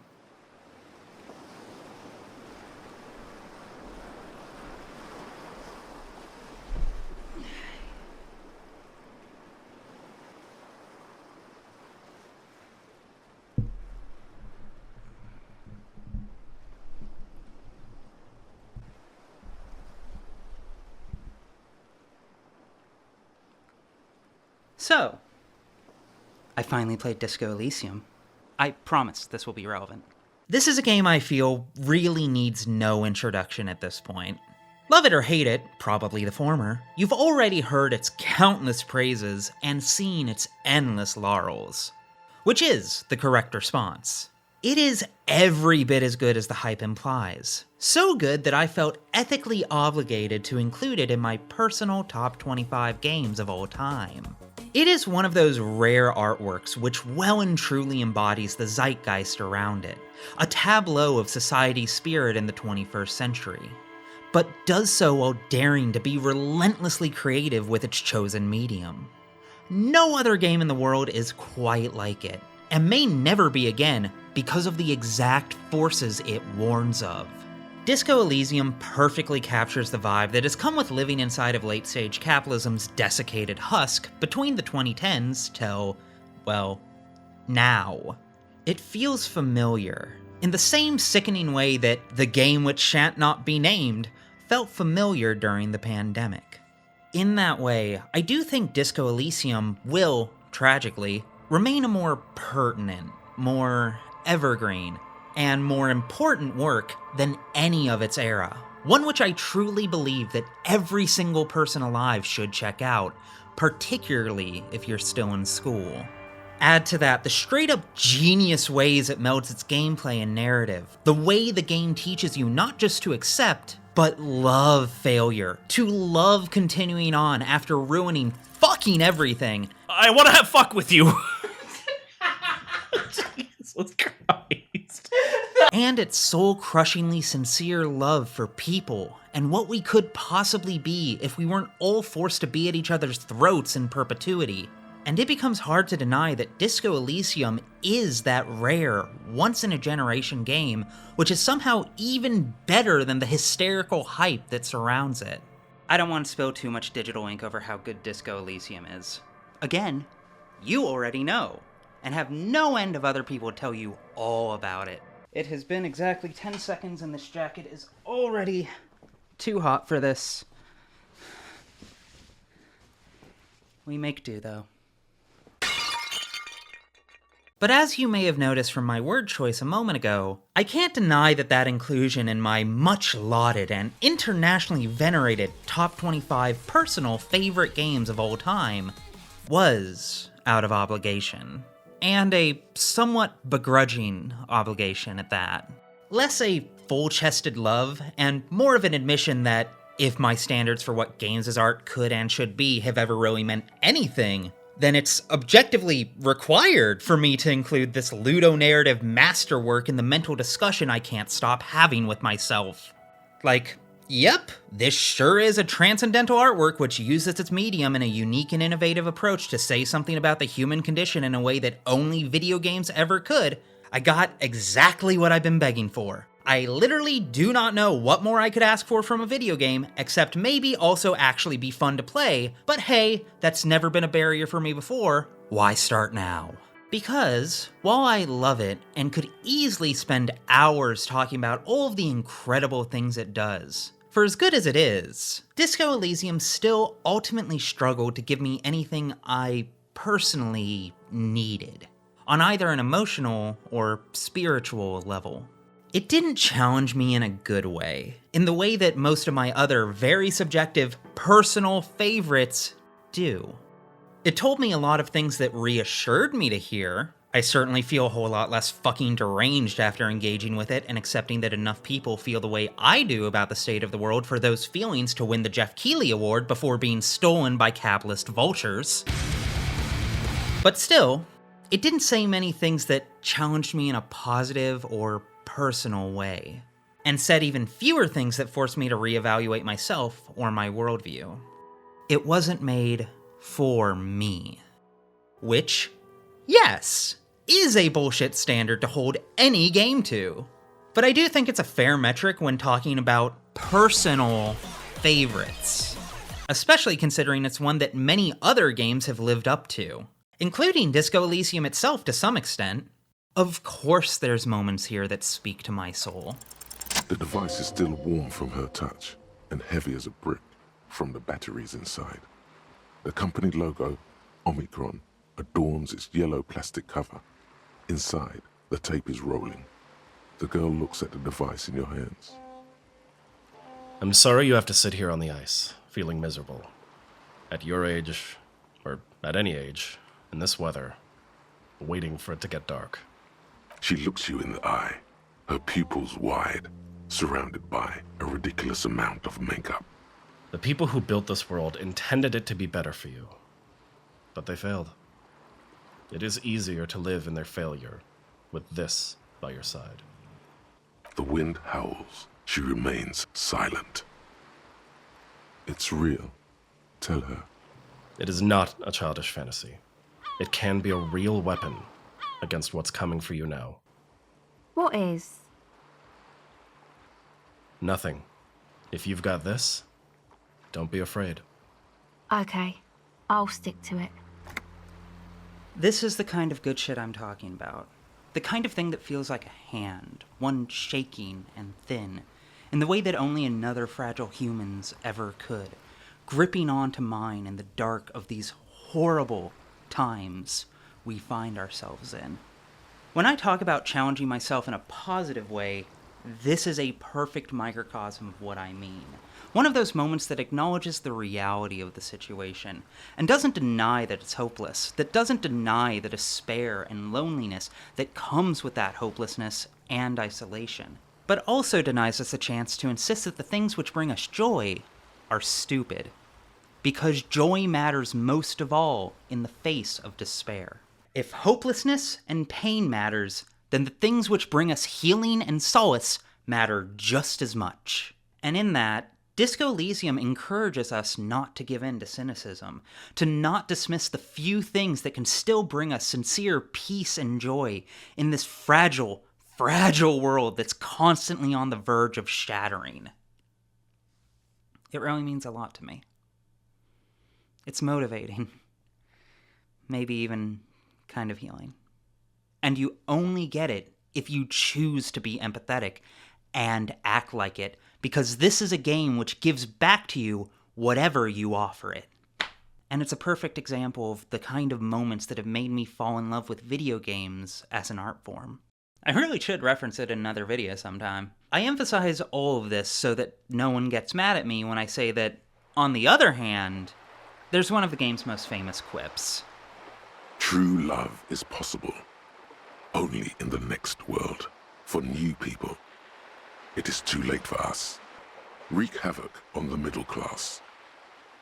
I've turned this quote over in my head more than I have some entire video games, dude. There's a few ways that someone could interpret these lines. One is tongue-in-cheek, a ribbing of socialist doomerism, a self-flagellating mockery which inherently acknowledges that, hey, we're fucked, but at least you can get some catharsis against the petite bourgeoisie on the way out the door. Steal from your job, fuck your landlord, etc. Taken as that, I do really enjoy it. Or, more accurately, I find catharsis in it. 'Cause, yeah, if I can't have healthcare, a stable income, or hope, then at the very least I can make my manager goddamn miserable, a fucking men's sister. Then, there's the yearning elder communist reading, interpreting it as an apology to the world from someone who hoped it could be better. An inescapable acceptance that we are trapped inside of the belly of this horrible machine, and the machine is bleeding to death. A dying plea from the latest failed generation, souls calloused by capital yet still desperate for transcendence, as they fall to their knees and beg those who come after to not be as delicate, kind, or forgiving as we tried and failed to be. And there is also, of course, the ironic shitpost reading. Because this is the exact kind of thing an edgy teenager would throw out there to justify being a bit of a dickhead. Particularly since this is also, a joke designed to make you do the ha-ha, complete with a punchline and stinger. But that also goes hand in hand with why it gets stuck in my head so thoroughly. Because for all of these possible readings of it, I would argue that the most important of them is just kind of how it hits the ear. The way I think most socially aware left-leaning people emotionally respond to it, and the way it often sticks with those who repeat it well after they've solved the hanged man's case. Those first three lines are so impactful, so crushing, so relevant that they can't help but drown out that middle-class stinger when people quote it, if it's remembered at all. Most of all, when I quote it to myself. And without that glib call to action, there's nothing motivating left inside of it. Because, for all of the waxing analytical I could do over these lines, none of it truly captures what this short poem feels like. It feels like a playful way to say we're doomed.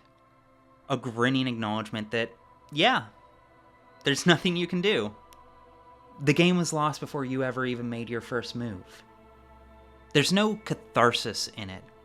Merely diagnosis and acceptance.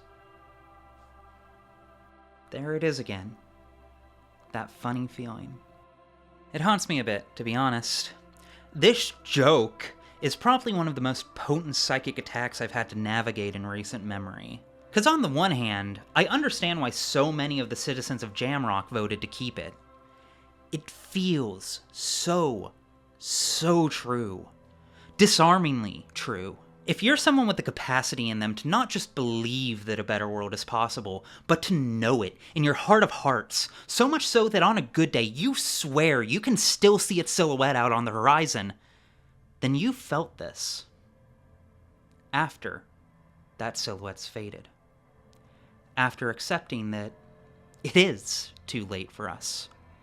That hope is a type of lie we tell ourselves. And that love has left us. After accepting that this is truth. On the other hand, is it though? When I say that Disco Elysium didn't challenge me in a good or positive way, it runs deeper than the fact that I was already a communist who realized that we're maybe kind of possibly doomed because communists fucking suck at building communism, myself included. I am an embarrassment. No, the thing that frustrates me about Disco Elysium is the fact that the overwhelming number of things it so passionately challenges me on are ultimately the things that give me hope. Because, even by my standards, holy shit, this game feels hopeless. I know. I am keenly aware that Disco Elysium possesses no small amount of hope, if you know where to look for it, and I know there are a lot of people around these parts who would quite happily make the case for it as one of the most hopeful games ever made. Hell, I'm quite sure I could make that case myself if I really set my mind to it. There is a lot of marble here to carve out that particular statue with. So if you are one of those people, then please, do not let me take that from you. For the love of all that is holy, hold on to it. It is a real weapon against what's coming for you now. However, I can only ever be honest with y'all. And the reality is that when I look for hope in Revachol, it so often seems to lie in a future that none here will ever see. And I don't think it ever really makes peace with that. It doesn't see it as okay, or maybe even as an essential step towards building that better world it so clearly craves. Quite to the contrary, it seems terrified. Endlessly. And justifiably. Again, I don't blame you if you disagree, because it really is just all a matter of how it hits my ear and leaves me feeling after it passes over me. For a moment, there was hope. One day, I will return to your side. For new people, it's too late for us. Hardcore will never die, but you will. The Pale will win, and it will be our fault. And the rest of reality is terrified of us because of it. We will unmake and be unmade in turn.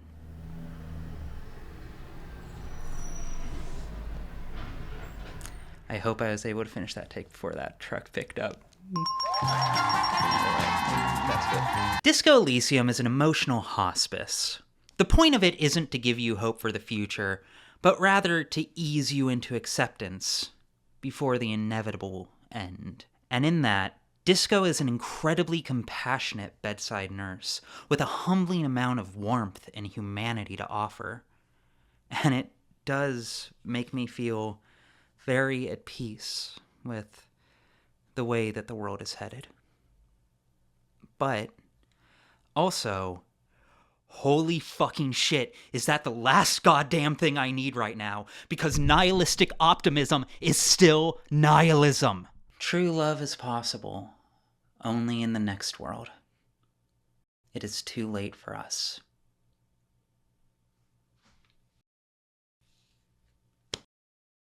Fuck that. Which, at last, brings us to the game we're actually supposed to be talking about. Am I saying that these games are better than Disco Elysium? I don't know. Is the Owl House better than Full Metal Alchemist? Apples and oranges. What I can safely say is that they are nothing alike mechanically or tonally, and the dev team would probably get rightfully upset with me if I implied that they were. However, thematically and emotionally, I find Disco Elysium and Death of a Wish difficult to untangle from each other in my mind. I'm not going to spend too much time unpacking Born of a Dream, both because I kinda already did that in the overview, and with my own gender transition, cheers, but also because I feel Death of a Wish is a lot more pertinent.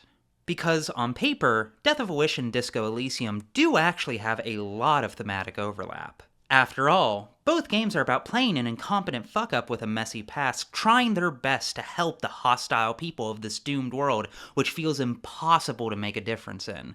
All set against the backdrop of a quietly rising tide of fascism in response to modernity dying an unmourned death. They are, ultimately, both games about holding on to hope and hopelessness alike, as an anti-fascist. Realizing we've never actually talked about fascism directly on this channel. Maybe it's because it just feels so worn out for a video essayist to talk about, a queer essayist especially. No offense to anyone out there who does, thank you for your service. But I don't know. Maybe it's just because it feels too obvious and too sad to talk about. You go on Twitter and can watch in real time as people talk about which minorities they blame for everything and want to purge. You go on TikTok and can see trans teens despairing over having their HRT outlawed. You go on Reddit and see people posting about Project 2025 on repeat. You go on Discord and see all of your friends who somehow haven't burnt out on keeping up with the news talking amongst themselves about how they're scared. And it's hard to blame them. Do I really need to be the reason that you log on to youtube.gov to be reminded of all of that shit? Well, yes. Today at least. Today at least. You will hate hearing it, I will hate writing it, and we will both be miserable about it, as God intended, because that's what this game is about. And because 80% of my videos are just low-key ways for me to vent my own frustrations and anxieties about the state of existence. And there is a lot to be frustrated and anxious about. It might feel weird to fixate on this rather than the religious angle of Death of a Wish. After all, with all of its talk of sacraments, priests, guilt, absolution, and death, that can certainly feel like it's the beating heart of the experience.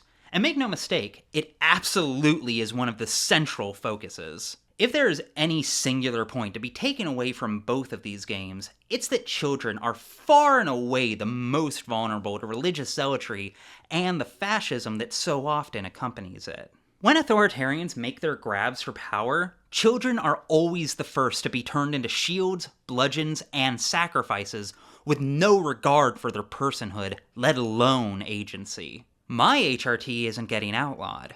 At least not yet. Lots of teenagers right now, though, aren't so lucky. Yet it's all in the name of protecting children, while using God's supposed wishes as the excuse. And trust me, it does not stop at a national level. I can tell you from first-hand experience that a lot of seemingly agnostic families out there suddenly become astutely pious the moment they need an excuse to shove their child back in the closet. I know all too well the kind of damage that can do to someone, and that is why it is so important for us to fight on queer kids' behalf and refuse to give up on them. However, it's exactly because of that abrupt shift to devotion that I can't help but see this kind of religiosity as anything but a cloak. I mean, yes, Death of a Wish is also very much about religious trauma and abuse, with a sharp focus on how a religious upbringing can embed us with a deeply seated sense of shame, not for who we are, but what we are, especially if you're queer. And there is a very palpable rage here for how religious spaces seem to inevitably end up as abattoirs for child abuse of literally all kinds. But I would argue that, even more than that, it's about how those spaces and that faith often get co-opted by fascists for their own ends. And, of course, the ways that queer people are wounded by the cruelty and isolation so often deliberately inflicted on them in the process. It's a game about an evangelical looking to command the power of the Black Sun. It's about how fascism and Christianity have, historically, been very comfortable working hand in hand. There's a lot of faithful people out there, a lot of Christians out there, and yet few, if any, of the sanctum seem to sincerely believe in their faith in a personally spiritual way. And even fewer of the neo-sanctum even see fit to feign devotion. Despite this game clearly focusing its fiery gaze on Christianity, Jesus' name comes up exactly once, and it's when Chief takes his name in vain. Also, this one other time Chris says it, which ain't great either. They don't worship their God. They worship whatever belief grants them social permission and political capital to do whatever the hell they already wanted to do, because fascism is inherently opportunistic and will cloak itself in whatever it has to, in whatever it can, in order to seize power and enact violence. Regardless of where you land on the political spectrum, I feel like it's safe to say that there is a real lingering sense out in the world right now that everything is, to use a technical term, kind of fucked. Maybe less so than it was at time of writing. Congrats to the UK and France for narrowly dodging a bullet. And congrats to the US for bullying this old man into retirement. But, you know, things are still pretty fucking bad. After a near century of biggest scare quotes I can possibly put on screen, Peace? For the first time in living memory, it feels like we're staring down the barrels of a lot of different guns. Some more metaphorical than others. Free Palestine. To keep things close to home, though, while still scaring as many people as humanly possible, I don't think I'm blowing the minds of anyone watching right now when I point out that there is a looming fascism that has been hanging around America for a while now. A reality that I know gives pause, shall we say, to many of my queer siblings out there. And rightfully so. But it's especially hard to fight against just because of how thoroughly ingrained so much of it has become into people's faith. Or, at least, what they've reshaped their faith into. In her book, Jesus and John Wayne, How White Evangelicals Corrupted a Faith and Fractured a Nation, historian Kristen Dumas succinctly describes how we ended up here. What started as a backlash against hippies, anti-war protesters, civil rights activists, and urban minorities evolved into a veneration of law enforcement and the military. It's no surprise, then, that the majority of evangelicals would agree that building walls is not non-Christian, that there is nothing anti-gospel about protecting our nation from those who would do our nation harm, and that those perceived as threats are members of non-white populations. Despite evangelicals' frequent claims that the Bible is the source of their social and political commitments, evangelicalism must be seen as a cultural and political movement rather than as a community defined chiefly by its theology. Evangelical views on any given issue are facets of this larger cultural identity, and no number of Bible verses will dislodge the greater truths at the heart of it. According to a report from the Associated Press, 8 in 10 evangelical Christians voted for Donald Trump. And, at time of writing, polling indicates that they'll probably end up voting along very similar lines in the upcoming election, regardless of how many felonies he gets convicted of. They are his biggest voting bloc, the reason he seized power before and might still do so again, somehow. This is in spite of the fact that Donald Trump is Donald Trump. You would have to be desperate to be lied to accept that he even believes in God, much less as a devout, faithful man, keen to enact the Lord's law because those are his sincerely held deep convictions. The only reason someone believes that is because they already wanted to believe it. They want a golden calf, not a god. So Trump panders to them, and does in fact generally give them what they want. So he ends up working in uneasy but effective collaboration with traditional elites, abandoning democratic liberties and pursuing with redemptive violence and without ethical or legal restraints, goals of internal cleansing and external expansion. What the hell? How did Robert Paxton's words even get in the script? His definition of fascism seems to just manifest into every video essay on the subject. Probably because it's right. You know this. I know you know this. If you're the kind of person to make it this deep into weirdo video essayist YouTube to find me, and then make your way this deep into an essay about a weird queer art game about comboing zealots, then I don't need to tell you any of this, because you already know. You already know that many people think of religion as fundamental to America's national identity. That we are, again, the biggest scare quotes I can possibly put on screen, a Christian nation. An ideal that Trump has flimsily, yet successfully embodied. And yet, I think that flimsiness is very important to hone in on, because it's also inherently revealing. When was the last time you heard Marjorie Taylor Greene talk about what she loved about Jesus? What do you think J.D. Vance's favorite verse is? Do you really believe that Matt Gaetz has ever set foot inside of a church of his own free will? Maybe he went with Elon. They believe in Jesus in the same way that biblical flat earthers do. A vision of Christ who will eventually walk into the room, after they've painted it in viscera, to let them know that, yes, my child, you are right. You are correct. You are just. You did good. Everything Jesus said before that moment is ultimately apocrypha. just secondary canon.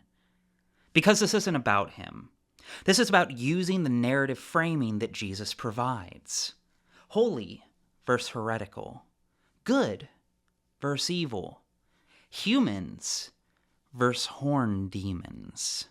This is why this is a problem that will not simply go away on the beautiful, beautiful day that Trump is finally forced to fuck off. The Heritage Foundation will be enacting as much of Project 2025 as they can get away with, regardless of who's in the Oval Office. That's reason enough to fight to make it as difficult as possible for them to do that, but also highlights that Trump himself is an object of convenience. Because what we're actually looking at here is a form of Christian nationalism, which is to say, a fascism that likes to cloak itself in Christianity. It's for this reason that I want to be very clear that the point of both this game and what I'm saying right now is not to shame people for being Christian, nor otherwise religious. I was raised lightly Christian, by a family that at least passively pretended to believe in God, just enough to give me a lot of shame during my teen years, but 2000s cultural homophobia was probably going to do that one way or the other, womp womp. And while these days I consider myself devoutly a-religious, if oddly theologically obsessive, some of the most dear and compassionate and tolerant and queer friends that I have in my life are astute followers of Christ. Hell, by old technicality, we literally play as one of the good Christians. This is not an issue with Christianity specifically, and though I will not be naming names for the sake of staying on topic of the game as well as in my own goddamn lane, I'm sure it won't be hard for you to think of some instances out in the world right now of faith being co-opted to advance what are ultimately secular bigotries in this gut-churning, relentlessly violent way. No, this is about fascism, and the ways it weaponizes Christianity and faith at large within the chunks of the world it holds sway over. Fascism adapts to the culture it springs from. It is, after all, a palingenetic ultranationalism. I don't want to ignore that there are, of course, no shortage of people out there who are sincerely religious, and whose tenets of faith are simpatico with fascism. I'm not trying to pull a no true clergyman here. I do believe that Clarence Thomas does believe in God, and that his version of God would in fact let Mussolini into heaven. But in terms of the majority of those who have managed to worm their way into positions of direct political power in recent years, I think it's safe to say that many of the biggest names are just transparent opportunists, pandering and lying to a voting bloc which is enthusiastically amenable to being pandered and lied to. Provided that they are given some slight residue of what they want. And they want blood. Opportunism remains the word of the day. In a 2023 interview with NPR, former top official of the Southern Baptist Convention and current editor-in-chief for Christianity Today, Russell Moore, unpacked why he felt that Christianity was in crisis. Well, it was the result of having multiple pastors tell me essentially the same story about quoting the Sermon on the Mount, parenthetically, in their preaching. Turn the other cheek. To have someone come up after and say, where did you get those liberal talking points? And what was alarming to me is that in most of these scenarios, when the pastor would say, I'm literally quoting Jesus Christ, the response would not be, I apologize. The response would be, yes, but that doesn't work anymore. That's weak. And when we get to the point where the teachings of Jesus himself are seen as subversive to us, then we're in a crisis. What I especially like about this quote is the fact that Russell Moore actually sucks really hard. Fundamentalist who believe men should have power over women, is a straight-up Calvinist, and is, of course, acutely transphobic, to such an extent that he has compared being trans to deciding that you're a millennial trapped in a Gen X body, his actual words.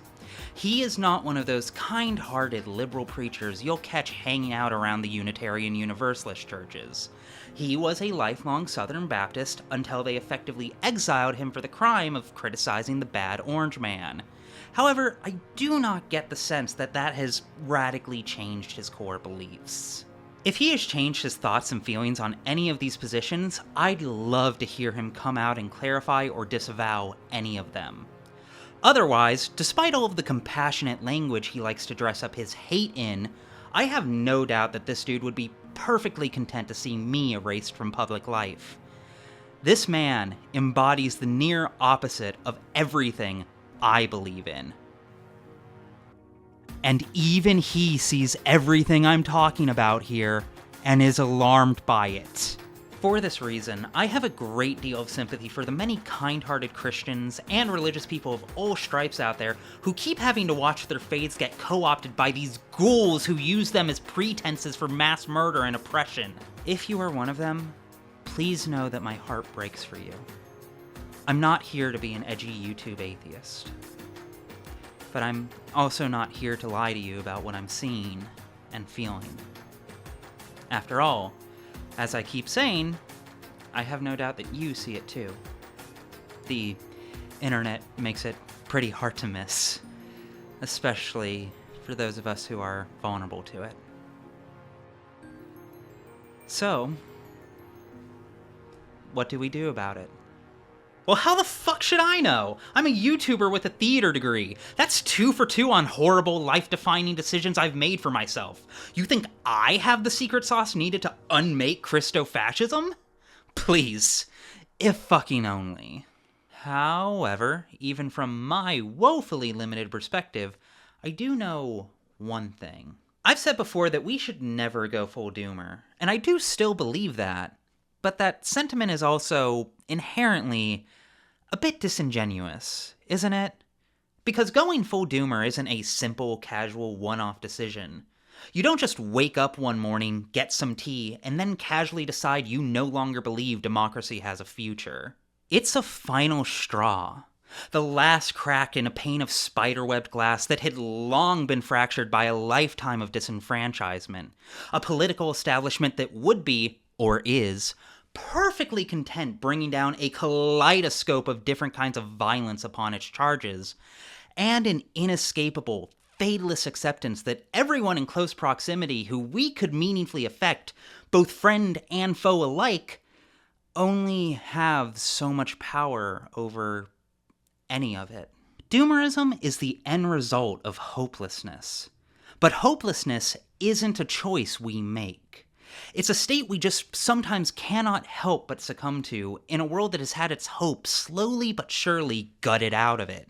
In keeping with the religious framing here, and bearing in mind that I don't believe in spirits, I would posit that hopelessness is a type of spiritual anguish, an open screaming wound where hope once was.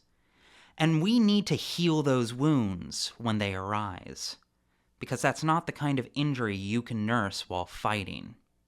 Which, of course, begs the question, how do we heal?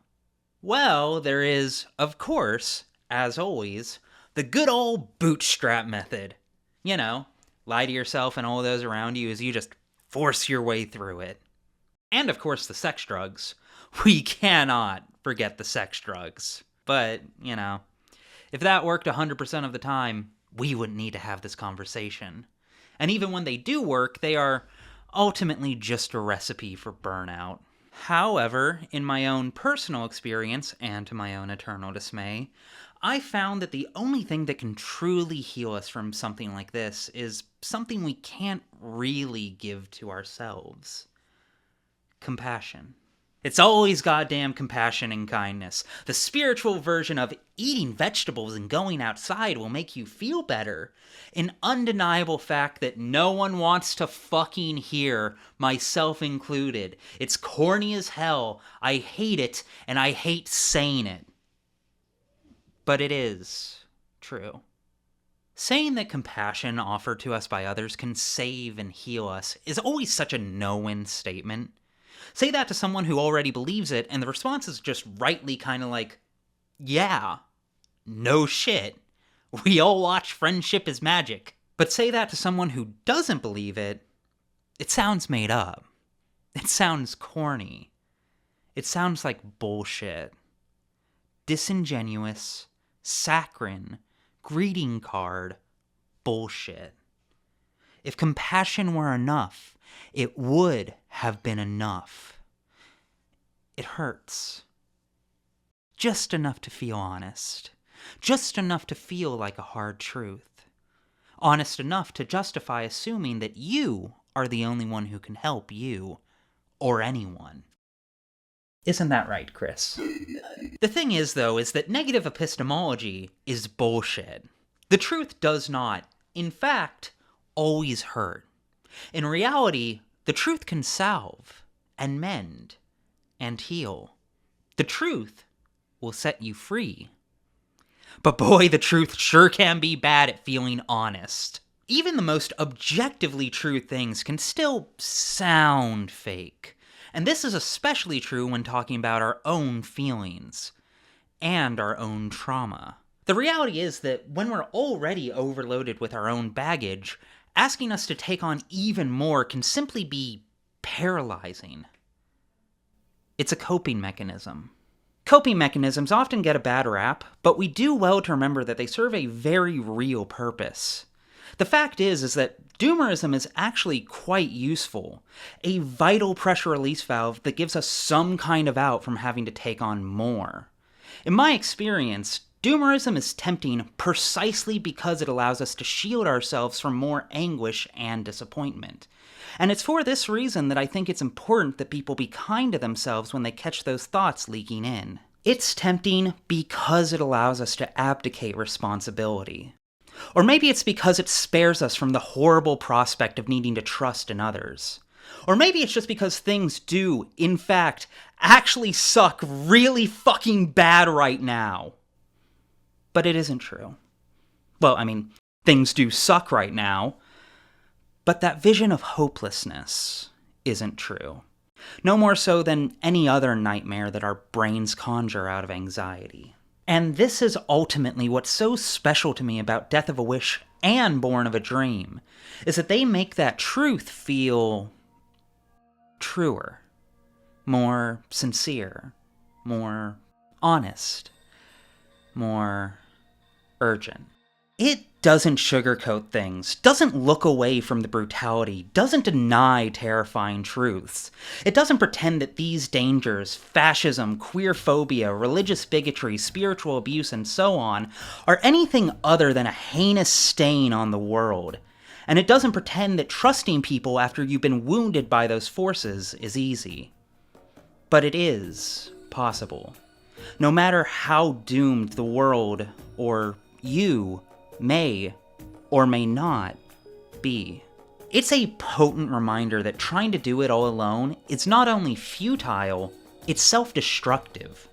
We can't give in to that impulse, because that impulse is itself a breed of hopelessness, a strain of doomerism. It's giving up on the hope that anyone will ever be there for you, a built-in assumption that no one ever can or will help you.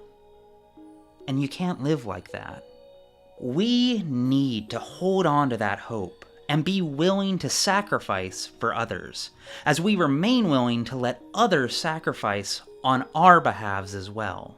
I fixate on the word sacrifice here because I believe that's the word these games would choose. I think it's safe to say that with how each of these end, that sacrifice is something close to their hearts. True to the game's own heightened fiction, these sacrifices are dramatic and self-destructive.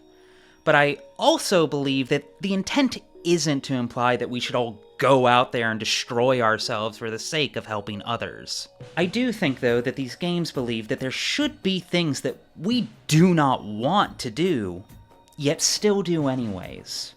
Because it's the right thing. Even if it's uncomfortable, difficult, or terrifying. Because it helps other people. Even if it's to no benefit for ourselves. Us sacrificing for each other needn't look this over the top. It doesn't need to involve us dying for each other. It just means that we need to be able to think outside of ourselves and trust that those we've gathered around us will do likewise. So, in the spirit of everything, I will be donating all of the ad revenue on this video to the Trevor Project. And while we're here, this is about where I usually do an ad read for my Patreon, but this time instead I'm going to ask y'all, if you comfortably can, to go donate to the Trevor Project instead. All this said, if you need some spark of hope to hold on to, then please, allow me to leave you with this. Historically, these kinds of backlash moral panics, these desperate fumbles for power by fascists and their collaborators, rarely happen in response to progressive victories, but rather in anticipation of them. Because they know they're losing. And as they lose, they get more desperate, more underhanded, more obvious, more ruthless. But they can still lose. And in fact, do so all the time, because fascism is a loser ideology, the last refuge for people with no vision for the world except themselves standing at the top. For those who feign poise and power, while being more fearful and cowardly than anyone. I'm not saying to just brush off the very real threat they pose, clearly, but we do well to remember that our own hopelessness only ever serves to empower the worst kind of people. Failure and self-destruction are baked into fascist beliefs. They don't need to be baked into ours. So long as we look after one another, stand in solidarity, and allow others to gift us some small amounts of compassion and hope while we try to do likewise, then we'll get to the other side of this. I don't know how. I don't know when. But this is the one thing I do choose to have faith in. True love is possible. Now, for us. It's never too late. So, if you'll forgive me for being the most embarrassing kind of leftist and let me steal a line from Pat the Bunny, maybe God isn't the right word, but I believe in you.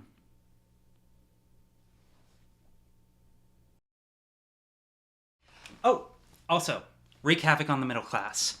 Cue credits! Hey y'all, thanks for watching. I'm going to film without my glasses so they don't reflect my ring light next time. If it's any consolation, it bothered me too.